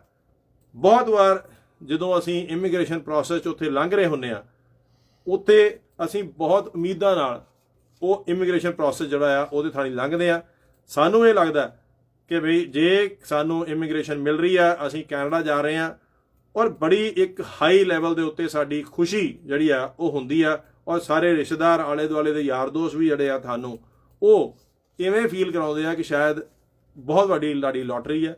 ਔਰ ਇਹ ਲੋਟਰੀ ਦੋਸਤੋ ਹੈ ਵੀ। ਇਹ ਤੁਹਾਡੇ ਉੱਤੇ ਹੈ ਕਿ ਤੁਸੀਂ ਉਹ ਚੈਲੰਜਸ ਜਿਹੜੇ ਆ ਉਹਨਾਂ ਨੂੰ ਕਿਵੇਂ ਲੜਨਾ ਆ, ਕਿਵੇਂ ਉਹਨਾਂ ਚੈਲੰਜਸ ਨੂੰ ਓਵਰਕਮ ਕਰਨਾ ਆ, ਔਰ ਇਸ ਡਿਸੀਜਨ ਨੂੰ ਤੁਸੀਂ ਇੱਕ ਲੋਟਰੀ ਬਣਾਉਣਾ ਹੈ। ਅਗਰ ਤੁਸੀਂ ਉਹ ਚੈਲੰਜਸ ਨਾਲ ਨਹੀਂ ਲੜ ਸਕੇ ਤਾਂ ਇਹ ਸ਼ਾਇਦ ਤੁਹਾਨੂੰ ਇਹ ਮਹਿਸੂਸ ਕਰਾਏ ਕਿ ਜ਼ਿੰਦਗੀ ਦਾ ਤੁਹਾਡਾ ਵਰਸਟ ਡਿਸੀਜਨ ਹੈ। ਕਿਉਂਕਿ ਇੱਥੇ ਇੰਡੀਆ ਦੇ ਵਿੱਚ ਤੁਸੀਂ ਜੱਜ ਵੀ ਹੋ ਸਕਦੇ ਹੋ, ਇੰਡੀਆ ਵਿੱਚ ਤੁਸੀਂ ਡਾਕਟਰ ਵੀ ਹੋ ਸਕਦੇ ਹੋ, ਇੰਡੀਆ ਦੇ ਵਿੱਚ ਤੁਸੀਂ ਬਹੁਤ ਵੱਡੇ ਅਹੁਦਿਆਂ ਤੇ ਵੀ ਹੋ ਸਕਦੇ ਹੋ। ਮਗਰ ਤੁਹਾਨੂੰ ਇੱਕ ਚੀਜ਼ ਯਾਦ ਰੱਖਣ ਦੀ ਲੋੜ ਹੈ ਕਿ ਇੱਥੇ ਹਰ ਉਹ ਬੰਦਾ ਜੋ ਇੱਥੇ ਮਾਈਗ੍ਰੇਟ ਕਰ ਰਿਹਾ ਉਹ ਤੁਹਾਡੇ ਵਾਂਗ ਹੀ ਹੈ, ਉਹ ਤੁਹਾਡੇ ਹੀ ਬੈਕਗਰਾਊਂਡ ਵਾਲਾ ਹੈ। ਔਰ ਤੁਸੀਂ ਜੇ ਇਹ ਹਿਸਾਬ ਨਾਲ ਤੁਸੀਂ ਆਪਣੇ ਆਪ ਨੂੰ ਵੇਖੋਗੇ ਤਾਂ ਤੁਹਾਨੂੰ ਇਹ ਲੱਗਦਾ ਹੈ ਕਿ ਤੁਹਾਡਾ ਕੰਪੀਟੀਸ਼ਨ ਜਿਹੜਾ ਆ ਉਹ ਕਿੰਨਾ ਜ਼ਿਆਦਾ ਆ। ਉੱਥੇ ਤੁਹਾਡਾ ਉਹਨਾਂ ਕੰਪੀਟੀਸ਼ਨ ਨਹੀਂ ਹੈ। ਇੱਥੇ ਹਰ ਬੰਦਾ ਇੱਕ ਸਕਿਲਡ ਵਰਕਰ, ਇੱਕ ਕੁਆਲੀਫਾਈਡ ਬੰਦਾ ਲੈਂਡ ਕਰ ਰਿਹਾ, ਔਰ ਹਰ ਇੱਕ ਨੇ ਨਵੇਂ ਸਿਰ ਤੇ ਜ਼ਿੰਦਗੀ ਸ਼ੁਰੂ ਕਰਨੀ ਹੈ। ਜਿਹਦੇ ਕੋਲ ਐਸੀ ਸਕਿੱਲ ਹੈ, ਜਿਹੜਾ ਐਸੀ ਤਗੜੀ ਮੈਂਟਲ ਸਟਰੈਂਥ ਰੱਖਦਾ ਆ, ਉਹ ਇਸ ਪ੍ਰੈਸ਼ਰਸ ਨੂੰ, ਚੈਲੰਜਸ ਨੂੰ ਐਕਸੈਪਟ ਕਰਕੇ ਅੱਗੇ ਵੱਧਦਾ ਆ, ਉਹ ਲਾਈਫ 'ਚ ਇੱਥੇ ਇਸ ਡਿਸੀਜਨ ਨੂੰ ਲੋਟਰੀ ਬਣਾ ਲੈਂਦਾ। ਔਰ ਜੋ ਇਸ ਪ੍ਰੈਸ਼ਰ ਥੱਲੇ ਆ ਗਿਆ ਉਹਦੀ ਸਿਹਤ ਵੀ ਖਰਾਬ ਹੋਏਗੀ, ਉਹਦਾ ਡਿਸੀਜਨ ਵੀ ਜਿਹੜਾ ਆ ਉਹਨੂੰ ਤੰਗ ਕਰੇਗਾ। ਔਰ ਹੌਲੀ ਹੌਲੀ ਇਸੇ ਕਰਕੇ ਸਾਡੀ ਇੰਡੋ ਕੈਨੇਡੀਅਨ ਭਾਈਚਾਰਾ ਜਿਹੜਾ ਆ ਉਹਦੇ ਵਿੱਚ ਬਹੁਤ ਹਾਈ ਲੈਵਲ ਤੇ ਡਿਪਰੈਸ਼ਨ ਦੇ ਕੇਸਿਸ ਨੇ, ਬਹੁਤ ਹਾਈ ਲੈਵਲ ਦੇ ਉੱਤੇ ਜਿਹੜੇ ਆ ਸਟ੍ਰੈਸ ਲੈਵਲਸ ਹੈਗੀਆਂ, ਲੈਵਲ 2 ਡਾਇਬੀਟੀਜ਼ ਹੈਗੀਆਂ। ਸਾਡਾ ਲਾਈਫ ਸਟਾਈਲ ਜਿਹੜਾ ਆ ਸਾਰਾ ਦਾ ਸਾਰਾ ਚੇਂਜ ਹੋ ਜਾਂਦਾ। ਔਰ ਸਭ ਤੋਂ ਵੱਡੀ ਚੀਜ਼, ਤੁਹਾਡੇ ਕੋਲ ਕੋਈ ਵੀ ਗੱਲ ਕਰਨ ਵਾਲਾ ਨਹੀਂ ਹੈ। ਅਫਸੋਸ ਇਹ ਹੈ ਕਿ ਕਮਿਊਨਿਟੀ ਦੇ ਲੈਵਲ ਦੇ ਉੱਤੇ ਸਾਡੇ ਕੋਲ ਬਹੁਤ ਗੁਰਦੁਆਰੇ ਨੇ, ਸਾਡੇ ਕੋਲ ਬਹੁਤ ਐਸੀਆਂ ਚੀਜ਼ਾਂ ਨੇ ਜਿਹੜੀਆਂ ਅਸੀਂ ਧਰਮ ਦੇ ਨਾਂ ਤੇ ਕਰਦੇ ਹਾਂ, ਮਗਰ ਬਹੁਤ ਘੱਟ ਐਸੇ ਸੈਟਅਪ ਅਸੀਂ ਬਣਾ ਸਕੇ ਹਾਂ ਜਿੱਥੇ ਕਿ ਤੁਸੀਂ ਜਾ ਕੇ ਆਪਣੀਆਂ ਪ੍ਰੋਬਲਮ ਜਿਹੜੀਆਂ ਨੇ ਉਹ ਸ਼ੇਅਰ ਕਰ ਸਕੋ, ਜਿੱਥੇ ਕਿ ਤੁਹਾਨੂੰ ਇੱਕ ਰੀਅਲ ਸਪੋਰਟ ਉਹ ਤੁਹਾਨੂੰ ਮਿਲ ਸਕੇ, ਜਿੱਥੇ ਕਿ ਤੁਹਾਨੂੰ ਰੀਅਲ ਗਾਈਡੈਂਸ, ਸਹੀ ਗਾਈਡੈਂਸ ਜਿਹੜੀ ਆ ਉਹ ਮਿਲ ਸਕੇ। ਕਿਉਂਕਿ ਇਮੀਗ੍ਰੈਂਟ ਦਾ ਦੂਸਰਾ ਵੱਡਾ ਚੈਲੰਜ ਇਹ ਹੈ ਕਿ ਉਹਨੂੰ ਪ੍ਰੈਕਟੀਕਲ ਗਾਈਡੈਂਸ ਕਿਤੇ ਨਹੀਂ ਮਿਲਦੀ। ਬਹੁਤ ਵਾਰੀ ਉਹ ਜਾਣੇ ਅਣਜਾਣੇ ਦੇ ਵਿੱਚ ਜਿੰਨੇ ਵੀ ਸਰਕਲ ਨੂੰ ਆਪਣੇ ਨੂੰ ਜਾਣਦਾ ਆ, ਉੱਥੋਂ ਜਿਹੜੀ ਉਹ ਗਾਈਡੈਂਸ ਲੈਂਦਾ ਆ ਉਹ ਸਪੈਸੀਫਿਕ ਗਾਈਡੈਂਸ ਨਹੀਂ ਹੈ, ਉਹ ਸੁਣੀ ਸੁਣਾਈ ਜੇ ਜਨਰਲ ਗਾਈਡੈਂਸ ਹੈ। ਇਸੇ ਕਾਰਨ ਬਹੁਤ ਵਾਰੀ ਨਵਾਂ ਇਮੀਗ੍ਰੈਂਟ ਇੱਥੇ ਆ ਕੇ ਐਸਾ ਹਰ ਲਾਇਸੈਂਸ ਉਹ ਲੈਂਦਾ ਆ, ਚਾਹੇ ਉਹ ਮੌਰਗੇਜ ਲਾਇਸੈਂਸ ਹੋਏ, ਉਹ ਮੌਰਗੇਜ ਲਾਇਸੈਂਸ ਲਏਗਾ ਸ਼ਾਇਦ ਕਿਉਂਕਿ ਕਿਤੇ ਉਹਨੇ ਸੁਣਿਆ ਕਿ ਸ਼ਾਇਦ ਮੌਰਗੇਜ ਏਜੰਟ ਜਿਹੜੇ ਆ ਉਹ ਚੰਗਾ ਪੈਸਾ ਬਣਾਉਂਦੇ ਆ। ਉਹ ਰੀਅਲ ਸਟੇਟ ਲਾਇਸੈਂਸ ਲਏਗਾ ਕਿਉਂਕਿ ਉਹਨੂੰ ਕਿਸੇ ਨੇ ਸ਼ਾਇਦ ਇਹ ਫੀਲ ਕਰਾਇਆ ਕਿ ਰੀਅਲ ਸਟੇਟ ਵਾਲੇ ਜਿਹੜੇ ਆ ਉਹ ਬਹੁਤ ਪੈਸੇ ਬਣਾਉਂਦੇ ਆ। ਉਹ ਫਿਰ ਉਹਦੇ ਬਾਅਦ ਇੰਸ਼ੋਰੈਂਸ ਦਾ ਲਾਇਸੈਂਸ ਲਏਗਾ ਕਿ ਸ਼ਾਇਦ ਇੰਸ਼ੋਰੈਂਸ ਵਾਲੇ ਜਿਹੜੇ ਆ ਉਹ ਬਹੁਤ ਬਣਾਉਂਦੇ ਆ। ਉਹ ਆਪਣੀ ਸੇਵਿੰਗ ਜਿਹੜੀ ਆ ਬਹੁਤ ਸਾਰੇ ਥਾਵਾਂ ਤੇ ਇਸੇ ਤਰ੍ਹਾਂ ਲਾਉਂਦਾ ਰਹਿੰਦਾ। ਔਰ ਹਰ ਥਾਂ ਜਦੋਂ ਉਹਨੂੰ ਸਹੀ ਗਾਈਡੈਂਸ ਜਿਹੜੀ ਆ ਉਹ ਨਹੀਂ ਮਿਲਦੀ, ਜਦੋਂ ਉਹਨੂੰ ਸਹੀ ਕੋਈ ਪ੍ਰੈਕਟੀਕਲ ਗਾਈਡੈਂਸ ਨਹੀਂ ਦਿੰਦਾ, ਕੋਈ ਚੈਲੰਜਸ ਨਹੀਂ ਦੱਸਦਾ, ਔਰ ਉਹਨੂੰ ਰੀਅਲਿਸਟਿਕ ਰੀਅਲ ਪਿਕਚਰ ਜਿਹੜੀ ਆ ਉਹ ਨਹੀਂ ਪੇਸ਼ ਹੁੰਦੀ, ਕਿਤੇ ਉਹੀ ਦੱਸਣ ਵਾਸਤੇ ਉਹਦੀ ਕੋਈ ਹੈਲਪ ਨਹੀਂ ਕਰ ਰਿਹਾ ਹੁੰਦਾ, ਉਹ ਸਾਰੇ ਪਾਸਿਓਂ ਹੌਲੀ ਹੌਲੀ ਰਿਜੈਕਟ ਹੁੰਦਾ, ਹੌਲੀ ਹੌਲੀ ਉਹ ਡਿਸਗਸਟ ਹੁੰਦਾ ਆ, ਹੌਲੀ ਹੌਲੀ ਉਹ ਦੁਖੀ ਹੁੰਦਾ ਆ। ਕਿਉਂਕਿ ਉਹਨੂੰ ਆਪਣੇ ਆਪ ਨੂੰ ਇਹ ਲੱਗਣ ਲੱਗ ਪੈਂਦਾ ਕਿ ਸ਼ਾਇਦ ਉਹ ਦੁਨੀਆ ਦਾ ਸਭ ਤੋਂ ਵੱਡਾ ਫੇਲੀਅਰ ਆ। ਮਗਰ ਇਸ ਮੀਡੀਅਮ ਤੋਂ ਜਿਨ੍ਹਾਂ ਲੋਕਾਂ ਨੂੰ ਵੀ ਅਸੀਂ ਜਿੰਨਾ ਵੀ ਪਹੁੰਚ ਰਹੇ ਹਾਂ ਰੇਡੀਓ ਜ਼ਿੰਦਾਬਾਦ ਤੋਂ, ਏਮ ਇਹ ਹੈ ਕਿ ਤੁਹਾਨੂੰ ਇਹ ਦੱਸਣ ਦਾ ਕਿ ਦੋਸਤੋ ਇਹ ਬਹੁਤ ਵਧੀਆ ਕੰਟਰੀ ਹੈ, ਬਹੁਤ ਇੱਥੇ ਓਪਰਚੁਨਿਟੀਜ਼ ਨੇ। ਇੱਥੇ ਆ ਕੇ ਅਨਪੜ੍ਹ ਤੋਂ ਅਨਪੜ੍ਹ ਤੇ ਪੜ੍ਹੇ ਤੋਂ ਪੜ੍ਹੇ ਲਿਖੇ ਨੇ ਆਪਣਾ ਬਹੁਤ ਵਧੀਆ ਗੁਜ਼ਾਰਾ ਕੀਤਾ ਆ, ਬਹੁਤ ਵਧੀਆ ਆਪਣੇ ਲੈਵਲ ਦੇ ਉੱਤੇ ਰਾਈਜ਼ ਕੀਤਾ ਆ, ਬਹੁਤ ਸਕਸੈਸ ਸਟੋਰੀਜ਼ ਬਣਾਈਆਂ ਨੇ। ਸਾਡੀ ਜ਼ਿੰਮੇਵਾਰੀ ਇਹ ਹੈ ਕਿ ਅਸੀਂ ਆਪਣਾ ਸਰਕਲ ਆਉਣ ਤੋਂ ਪਹਿਲਾਂ ਅਸੀਂ ਸਹੀ ਗਾਈਡੈਂਸ ਜਿਹੜੀ ਆ, ਪ੍ਰੈਕਟੀਕਲ ਗਾਈਡੈਂਸ ਜਿਹੜੀ ਆ ਉਹ ਲੈ ਕੇ ਆਈਏ। ਅਸੀਂ ਇਹ ਜ਼ਰੂਰ ਧਿਆਨ ਰੱਖੀਏ ਕਿ ਸਾਡਾ ਸਰਕਲ, ਸਾਡੇ ਦੋਸਤ, ਅਸੀਂ ਜਿਨ੍ਹਾਂ ਤੋਂ ਗਾਈਡੈਂਸ ਲੈ ਰਹੇ ਨੇ ਉਹ ਲੋਕ ਜਿਹੜੇ ਆ ਉਹ ਕਿਵੇਂ ਦੇ ਹੈਗੇ, ਕੀ ਉਹ ਕੈਪੇਬਲ ਨੇ ਕਿ ਉਹ ਤੁਹਾਨੂੰ ਸਹੀ ਗਾਈਡੈਂਸ ਦੇ ਸਕਣ, ਕਿ ਉਹ ਐਸੇ ਚੈਲੰਜਸ ਚੋਂ ਲੰਘੇ ਨੇ। ਜੇ ਇੱਕ ਸਕਿੱਲ ਵਰਕਰ ਇਮੀਗ੍ਰੈਂਟ ਜਿਹੜਾ ਆ ਉਹ ਇੱਕ ਫੈਮਿਲੀ ਬੇਸ ਤੇ ਆਏ ਕਿਸੇ ਇਮੀਗ੍ਰੈਂਟ ਨੂੰ ਕੁਐਸਚਨ ਕਰੇਗਾ ਤਾਂ ਸ਼ਾਇਦ ਉਹਨੂੰ ਸਹੀ ਉਹ ਫੀਲਿੰਗ ਨਾ ਦੱਸ ਸਕੇ, ਸਹੀ ਉਹ ਚੈਲੰਜਸ ਨਾ ਦੱਸ ਸਕੇ, ਕਿਉਂਕਿ ਉਹਦਾ ਇੱਥੇ ਪਰਿਵਾਰ ਸੀ, ਉਹਨੂੰ ਕੋਈ 에ਅਰਪੋਰਟ ਤੇ ਲੈਣ ਵੀ ਗਿਆ, ਉਹਨੂੰ ਉੱਥੇ ਕਿਸੇ ਨੇ ਗਰਮ ਰੋਟੀ ਵੀ ਦਿੱਤੀ ਹੈ, ਉਹਦੇ ਕੋਲ ਕੋਈ ਰੋਣ ਲਈ ਗੱਲ ਕਰਨ ਲਈ ਕੋਈ ਮੋਢਾ ਸੀ। ਮਗਰ ਜੇ ਤੁਸੀਂ ਮੇਰੇ ਵਾਂਗ ਇਮੀਗ੍ਰੇਟ ਹੋਏ ਹੋ ਉੱਥੋਂ, ਜਿੱਦਾਂ ਕੋਈ ਫੈਮਿਲੀ ਇੱਥੇ ਨਹੀਂ ਹੈਗੀ, ਉਹਨੂੰ ਆਪਣੇ ਆਪ ਆਪਣੇ ਦੋਸਤ ਬਣਾਉਣੇ ਪੈਂਦੇ ਆ, ਆਪਣੇ ਆਪ ਨੂੰ ਪੋਜ਼ਿਟਿਵ ਰੱਖਣਾ ਪੈਂਦਾ ਆ, ਉਹਨੂੰ ਆਪਣੇ ਆਪ ਐਸੇ ਚੈਲੰਜਸ ਜਿਹੜੇ ਆ ਉਹਨਾਂ ਨੂੰ ਐਕਸੈਪਟ ਕਰਨਾ ਪੈਂਦਾ ਆ ਜੋ ਕਿ ਦੂਸਰੇ ਜਿਹੜੇ ਇਮੀਗ੍ਰੈਂਟਸ ਨੇ ਉਹਨਾਂ ਨੂੰ ਨਹੀਂ ਕਰਨਾ ਪੈਂਦਾ। ਸੋ ਇਸ ਕਰਕੇ ਦੋਸਤੋ ਸਕਸੈਸ ਸਟੋਰੀਜ਼ ਉਹਨਾਂ ਲੋਕਾਂ ਨੂੰ ਵੇਖੋ ਜਿਨ੍ਹਾਂ ਲੋਕਾਂ ਨੇ ਇੱਥੇ ਸਕਸੈਸ ਸਟੋਰੀਜ਼ ਜਿਹੜੀਆਂ ਨੇ ਉਹ ਲਿਖੀਆਂ ਨੇ, ਉਹਨਾਂ ਦੀ ਸਰਾਊਂਡਿੰਗ ਰਹੋ। ਆਪਣੇ ਸਹੀ ਮੈਂਟਰ, ਸਹੀ ਉਹ ਦੋਸਤ, ਚਾਹੇ ਇੱਕ ਹੋਏ ਜਾਂ ਦੋ ਹੋਏ, ਜੋ ਤੁਹਾਨੂੰ ਸਹੀ ਓਪੀਨੀਅਨ, ਸਹੀ ਪਿਕਚਰ ਜਿਹੜੀ ਆ ਉਹ ਪੇਂਟ ਕਰ ਸਕਣ, ਉਹਨਾਂ ਦੇ ਨਾਲ ਕੰਟੈਕਟ ਕਰੋ। ਅੱਜ ਕੱਲ੍ਹ ਸੋਸ਼ਲ ਮੀਡੀਆ ਦਾ ਜ਼ਮਾਨਾ ਆ, ਤੁਸੀਂ ਕਿਸੇ ਵੀ ਬੈਠੇ ਕਿਤੇ ਨਾ ਕਿਤੇ ਕਿਸੇ ਵੀ ਤਰ੍ਹਾਂ ਤੁਸੀਂ ਫੇਸਬੁੱਕ ਦੇ ਦੌਰਾਨ, ਲਿੰਕਡਇਨ ਦੇ ਉੱਪਰ ਕਿਤੇੋਂ ਵੀ ਐਸੇ ਲੋਕਾਂ ਨਾਲ ਤੁਸੀਂ ਕਨੈਕਟ ਕਰ ਸਕਦੇ ਹੋ ਜਿੱਥੋਂ ਤੁਸੀਂ ਸਹੀ ਗਾਈਡੈਂਸ ਲੈ ਸਕੋ। ਸਹੀ ਗਾਈਡੈਂਸ ਤੁਹਾਡੀ ਬਹੁਤ ਐਫਰਟ ਜਿਹੜੇ ਆ ਉਹਨਾਂ ਨੂੰ ਬਚਾਉਂਦੀ ਹੈ। ਬਹੁਤ ਸਾਰੀ ਗਾਈਡੈਂਸ ਜਿਹੜੀ ਆ ਉਹ ਜ਼ਰੂਰੀ ਨਹੀਂ ਤੁਹਾਨੂੰ ਗੂਗਲ ਤੇ ਜਾਂ ਤੁਹਾਨੂੰ ਵੈਬਸਾਈਟ ਦੇ ਉੱਤੇ ਮਿਲੇ, ਬਹੁਤ ਪ੍ਰੈਕਟੀਕਲ ਗਾਈਡੈਂਸ ਤੁਹਾਨੂੰ ਚਾਹੀਦੀ ਹੈ ਜੋ ਲੋਕ ਉਹ ਸਫ਼ਰ ਲੰਘ ਚੁੱਕੇ ਨੇ ਉਹ ਤੁਹਾਨੂੰ ਦੇ ਸਕਦੇ ਨੇ। ਇਹ ਕੰਟਰੀ ਜਿਹੜਾ ਆ ਇੱਥੇ ਬਹੁਤ ਓਪਰਚੁਨਿਟੀਜ਼ ਨੇ। ਇਸ ਕੰਟਰੀ ਦੇ ਵਿੱਚ ਬਹੁਤ ਸਾਰਾ ਇਕੁਅਲ ਪਲੇਇੰਗ ਗਰਾਊਂਡ ਆ। ਅੱਜ ਸਾਡੇ 20 ਪੰਜਾਬੀ ਜਿਹੜੇ ਆ ਉਹ ਪਾਰਲੀਮੈਂਟ ਵਿੱਚ ਬੈਠੇ ਹੋਏ ਆ, 4 ਮਿਨਿਸਟਰ ਜਿਹੜੇ ਆ ਉਹ ਸਿੱਖ ਭਾਈਚਾਰੇ ਦੇ ਨੇ। ਇਹ ਕੰਟਰੀ ਇਹ ਵੀ ਓਪਰਚੁਨਿਟੀ ਦਿੰਦਾ ਹੈ। ਇੱਥੇ ਉਹ ਵੀ ਓਪਰਚੁਨਿਟੀਜ਼ ਹੈ ਜਿੱਥੇ ਬਰੈਂਪਟਨ ਵੈਸਟ ਦੇ ਵਿੱਚ MPP ਇੱਕ ਸਟੂਡੈਂਟ ਵੀਜ਼ੇ ਤੇ ਆ ਕੇ ਇੱਥੇ ਸੈਟਲ ਹੋ ਕੇ ਉਹ MPP ਬਣ ਚੁੱਕਿਆ। ਇੱਥੇ ਉਹ ਵੀ ਐਗਜ਼ਾਮਪਲਸ ਨੇ ਜਿੱਥੇ ਅਨਪੜ੍ਹ ਲੋਕ ਆ ਕੇ ਮਿਲੀਅਨੇਅਰ ਤੇ ਬਿਲੀਅਨੇਅਰ ਬਣ ਚੁੱਕੇ ਨੇ। ਇਹ ਦੋਸਤੋ ਤੁਹਾਡੇ ਉੱਤੇ ਹੈ। ਤੁਸੀਂ ਆਪਣੇ ਜਿਹੜੇ ਚੈਲੰਜਸ ਨੇ, ਤੁਸੀਂ ਇਸ ਚੀਜ਼ ਦੇ ਉੱਤੇ ਆਪ ਆਪਣੇ ਚੈਲੰਜਸ ਨੂੰ ਆਇਡੈਂਟੀਫਾਈ ਕਰਕੇ, ਤੁਹਾਡੇ ਚੈਲੰਜਸ, ਤੁਹਾਡੀ ਬੋਲੀ ਆਏਗੀ, ਤੁਹਾਡਾ ਐਕਸੈਂਟ ਤੁਹਾਡਾ ਚੈਲੰਜ ਹੈ, ਤੁਹਾਡਾ ਕੱਪੜਾ ਲੀੜਾ ਜਿਹੜਾ ਆ ਉਹ ਤੁਹਾਡਾ ਚੈਲੰਜ ਹੈ। ਇੱਥੋਂ ਤੱਕ ਕਿ ਕਈ ਵਾਰ ਤੁਹਾਡਾ ਆਪ ਦਾ ਨਾਂ ਤੁਹਾਨੂੰ ਮਹਿੰਦਰ ਸਿੰਘ ਤੋਂ ਮਾਈਕ ਬਣਨਾ ਪੈ ਸਕਦਾ, ਸੰਦੀਪ ਕੌਰ ਤੋਂ ਸੈਂਡੀ ਬਣਨਾ ਪੈ ਸਕਦਾ। ਇਹ ਵੀ ਇੱਕ ਤੁਹਾਡਾ ਚੈਲੰਜ ਆ। ਬਹੁਤ ਸਾਰੇ ਐਸੇ ਤੁਹਾਡੇ ਆਪ ਦੇ ਚੈਲੰਜਸ ਨੇ। ਤੁਹਾਡੇ ਬੱਚਿਆਂ ਨੇ ਬਿਲਕੁਲ ਐਸੇ ਮਾਹੌਲ ਦੇ ਵਿੱਚ ਆਉਣਾ ਆ ਜਿੱਥੇ ਕਿ ਮੈਰੀਜੁਆਨਾ ਲੀਗਲ ਹੈ, ਤੁਸੀਂ ਉਹਨਾਂ ਨੂੰ ਵੀ ਤਿਆਰ ਕਰਨਾ ਮੈਂਟਲੀ। ਤੁਸੀਂ ਐਸੇ ਮਾਹੌਲ ਦੇ ਵਿੱਚ ਆਉਣਾ ਆ ਜਿੱਥੇ ਤੁਹਾਡੀ ਪਲੇਟ ਚੁੱਕਣ ਵਾਲਾ ਕੋਈ ਨਹੀਂ। ਤੁਸੀਂ ਐਸੇ ਮਾਹੌਲ ਦੇ ਵਿੱਚ ਆਉਣਾ ਆ ਜਿੱਥੇ ਤੁਹਾਡੇ ਗੁਆਂਢੀ ਨੇ ਸ਼ਾਇਦ ਹਾਏ ਹੈਲੋ ਤੋਂ ਇਲਾਵਾ ਕੁਝ ਨਹੀਂ ਕਹਿਣਾ। ਤੁਸੀਂ ਐਸੇ ਮਾਹੌਲ ਦੇ ਵਿੱਚ ਆਉਣਾ ਹੈ ਜਿੱਥੇ ਤੁਹਾਡਾ ਕੋਈ ਰਿਸ਼ਤੇਦਾਰ ਨਹੀਂ।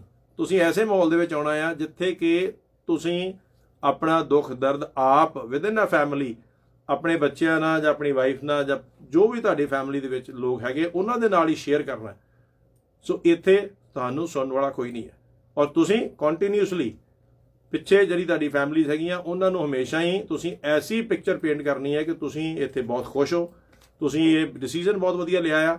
ਮਗਰ ਦੋਸਤੋ ਓਪਨਲੀ ਬਲੰਟਲੀ ਇਹ ਐਕਸੈਪਟ ਕਰ ਲੈਣਾ ਕਦੀ ਕਿ ਮੈਨੂੰ ਸਟ੍ਰੈਸ ਹੋ ਰਹੀ ਹੈ ਜਾਂ ਮੈਨੂੰ ਇਹ ਚੈਲੰਜਸ ਆ ਰਹੇ ਨੇ, ਔਰ ਜੇ ਤੁਸੀਂ ਇੰਡੀਆ 'ਚ ਆਪਣੇ ਮਾਂ ਜਾਂ ਪਿਓ ਨਾਲ ਭੈਣ ਭਰਾ ਨਾਲ ਕਿਸੇ ਨਾਲ ਗੱਲ ਕਰਕੇ ਆਪਣੇ ਆਪ ਨੂੰ ਬੈਟਰ ਫੀਲ ਕਰਾ ਸਕਦੇ ਹੋ, ਉਹ ਵੀ ਇੱਕ ਤੁਹਾਡਾ ਬਹੁਤ ਵੱਡਾ ਸੋਲੂਸ਼ਨ ਹੈ।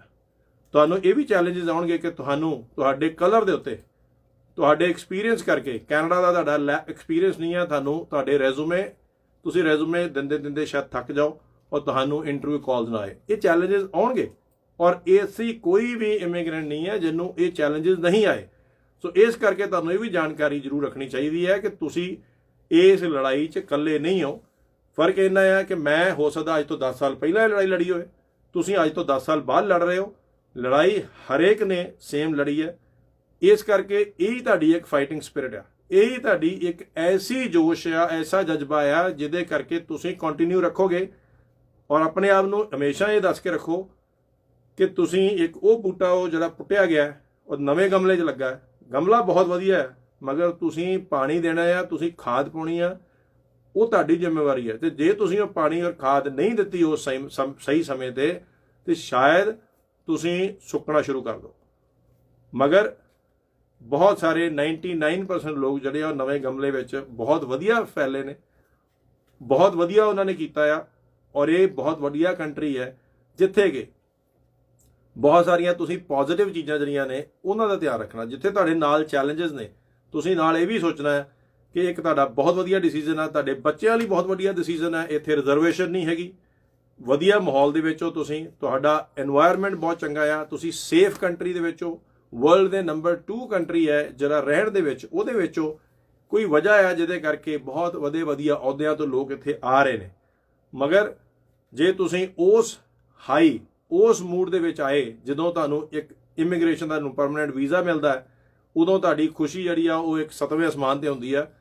ਉਹ 7ਵੇਂ ਅਸਮਾਨ ਦੀ ਖੁਸ਼ੀ ਲੈ ਕੇ ਜੇ ਤੁਸੀਂ ਇੱਥੇ ਆਓਗੇ ਤੇ ਤੁਹਾਨੂੰ ਬਹੁਤ ਥੱਲੇ ਜ਼ਮੀਨ ਤੇ ਆਉਣ ਵਾਸਤੇ ਇੱਕ ਬੜਾ ਲੰਮਾ ਡਿਸਟੈਂਸ ਥੱਲੇ ਨੂੰ ਟਰੈਵਲ ਕਰਨਾ ਪੈਂਦਾ। ਔਰ ਉਹ ਹੀ ਡਿਸਟੈਂਸ ਆ ਜਿਹਦੇ ਕਰਕੇ ਤੁਸੀਂ ਇਹਨਾਂ ਚੈਲੰਜਸ ਨੂੰ ਐਕਸੈਪਟ ਨਹੀਂ ਕਰਦੇ, ਇਹਨਾਂ ਚੈਲੰਜਸ ਤੋਂ ਡਰ ਜਾਂਦੇ ਹੋ। ਕਿਤੇ ਨਾ ਕਿਤੇ ਉਹ ਤੁਹਾਨੂੰ ਇਹ ਚੈਲੰਜਸ ਜਿਹੜੇ ਆ ਤੰਗ ਕਰਦੇ ਆ। ਜੇ ਤੁਸੀਂ ਇਹਨਾਂ ਚੈਲੰਜਸ ਨੂੰ ਯਾਦ ਰੱਖੋ ਔਰ ਇੰਡੀਆ ਤੋਂ ਆਉਣ ਤੋਂ ਪਹਿਲਾਂ ਤੁਸੀਂ ਮੈਂਟਲੀ ਆਪਣੇ ਆਪ ਨੂੰ, ਆਪਣੀ ਫੈਮਿਲੀਜ਼ ਨੂੰ, ਆਪਣੇ ਬੱਚਿਆਂ ਨੂੰ ਇਹ ਪ੍ਰਪੇਅਰ ਕਰਕੇ ਚੱਲੋ ਕਿ ਉੱਥੇ ਜਾ ਕੇ ਤੁਹਾਨੂੰ ਹਰ ਕੰਮ ਆਪ ਕਰਨਾ ਪਏਗਾ। ਆਪਣੇ ਹੀ ਪੈਸੇ ਉੱਤੇ ਤੁਸੀਂ ਨਿਰਭਰ ਕਰ ਸਕਦੇ ਹੋ, ਤੁਸੀਂ ਆਪਣੇ ਆਪ ਉੱਤੇ ਹੀ ਸਾਰਾ ਕੁਝ ਕਰਨਾ ਹੈ। ਜੋ ਤੁਹਾਡੇ ਆਲੇ ਦੁਆਲੇ ਤੁਹਾਡੀ ਫੈਮਿਲੀ ਹੈ ਉਹਦੇ ਨਾਲ ਹੀ ਤੁਸੀਂ ਆਪਣੀ ਸਟ੍ਰੈਸ ਸ਼ੇਅਰ ਕਰਨੀ ਹੈ। ਔਰ ਸਟ੍ਰੈਸ ਮੈਨੇਜਮੈਂਟ ਜਿਹੜੀ ਆ ਉਹ ਤੁਸੀਂ ਆਪਣੀ ਐਬਿਲਿਟੀ ਬਣਾ ਕੇ ਆਉਂਦੇ ਹੋ ਔਰ ਪੋਜ਼ਿਟਿਵ ਚੀਜ਼ਾਂ ਉੱਤੇ ਧਿਆਨ ਰੱਖਦੇ ਹੋ। ਸਹੀ ਮੈਂਟਰਸ, ਸਹੀ ਦੋਸਤ ਜਿਹੜੇ ਆ ਇੱਥੇ ਆ ਕੇ ਚੁਣਦੇ ਹੋ। ਤੇ ਦੋਸਤੋ, ਇਸ ਕੰਟਰੀ ਵਰਗਾ ਸ਼ਾਇਦ ਕੋਈ ਕੰਟਰੀ ਨਾ ਹੋਏ, ਕਿਉਂਕਿ ਇਸ ਕੰਟਰੀ ਵਿੱਚ ਤੁਹਾਨੂੰ ਐਸੀਆਂ ਓਪਰਚੁਨਿਟੀਜ਼ ਮਿਲਦੀਆਂ ਨੇ ਜਿੱਥੇ ਤੁਸੀਂ ਆਪਣੀਆਂ ਸਕਸੈਸ ਸਟੋਰੀਜ਼ ਲਿਖ ਸਕਦੇ ਹੋ। ਇੱਥੇ ਸ਼ਾਇਦ ਹੀ ਕੋਈ ਐਸਾ ਇਮੀਗ੍ਰੈਂਟ ਆਇਆ ਹੋਏ ਜਿਨ੍ਹਾਂ ਇਹ ਚੈਲੰਜਸ ਜਿਹੜੇ ਆ ਫੇਸ ਨਾ ਕੀਤੇ ਹੋਣ, ਔਰ ਜਿਨ੍ਹਾਂ ਨੇ ਵੀ ਫੇਸ ਕੀਤੇ ਆ ਔਰ ਉਹਨਾਂ ਨੇ ਜੇ ਫੇਸ ਕਰ ਲਏ ਪਹਿਲੇ ਸਾਲ 2 ਸਾਲ ਖੁਸ਼ੀ ਨਾਲ ਹੱਸ ਕੇ ਔਰ ਐਕਸੈਪਟ ਕਰਕੇ ਕਿ ਚੈਲੰਜਸ ਨੇ, ਤੇ ਫਿਰ ਉਹਦੇ ਬਾਅਦ ਤੁਸੀਂ ਵਾਪਸ ਕਦੀ ਮੁੜ ਕੇ ਨਹੀਂ ਵੇਖੋਗੇ। ਇੱਥੇ ਬਹੁਤ ਸਾਰੇ ਐਸੇ ਲੋਕ ਨੇ ਜਿਹੜੇ ਡਾਕਟਰਸ ਆਏ, ਇੰਜੀਨੀਅਰਸ ਆਏ, ਪ੍ਰੋਫੈਸਰਸ ਆਏ, ਆ ਕੇ ਹਰ ਇਨਸਾਨ ਪਹਿਲਾਂ 1 ਸਾਲ 1.5 ਸਾਲ ਉਹ ਕਿਸੇ ਨਾ ਕਿਸੇ ਕਾਰਨ ਦੁਖੀ ਜ਼ਰੂਰ ਹੋਇਆ, ਉਹਨੂੰ ਕੋਈ ਨਾ ਕੋਈ ਮੁਸ਼ਕਲਾਂ ਉਹਨੂੰ ਜ਼ਰੂਰ ਆਈਆਂ ਨੇ। ਔਰ ਐਸਾ ਨਹੀਂ ਹੋਇਆ ਕਿ ਉਹ ਮੁਸ਼ਕਲਾਂ ਨੂੰ ਜਦੋਂ ਉਹਨੇ ਆਪਣੀ ਹਿੰਮਤ ਦੇ ਨਾਲ ਉਹਨਾਂ ਨੂੰ ਪੂਰਾ ਕਰ ਲਿਆ। ਇੱਥੇ ਸਿਰਫ ਜਜ਼ਬਾ ਚਾਹੀਦਾ।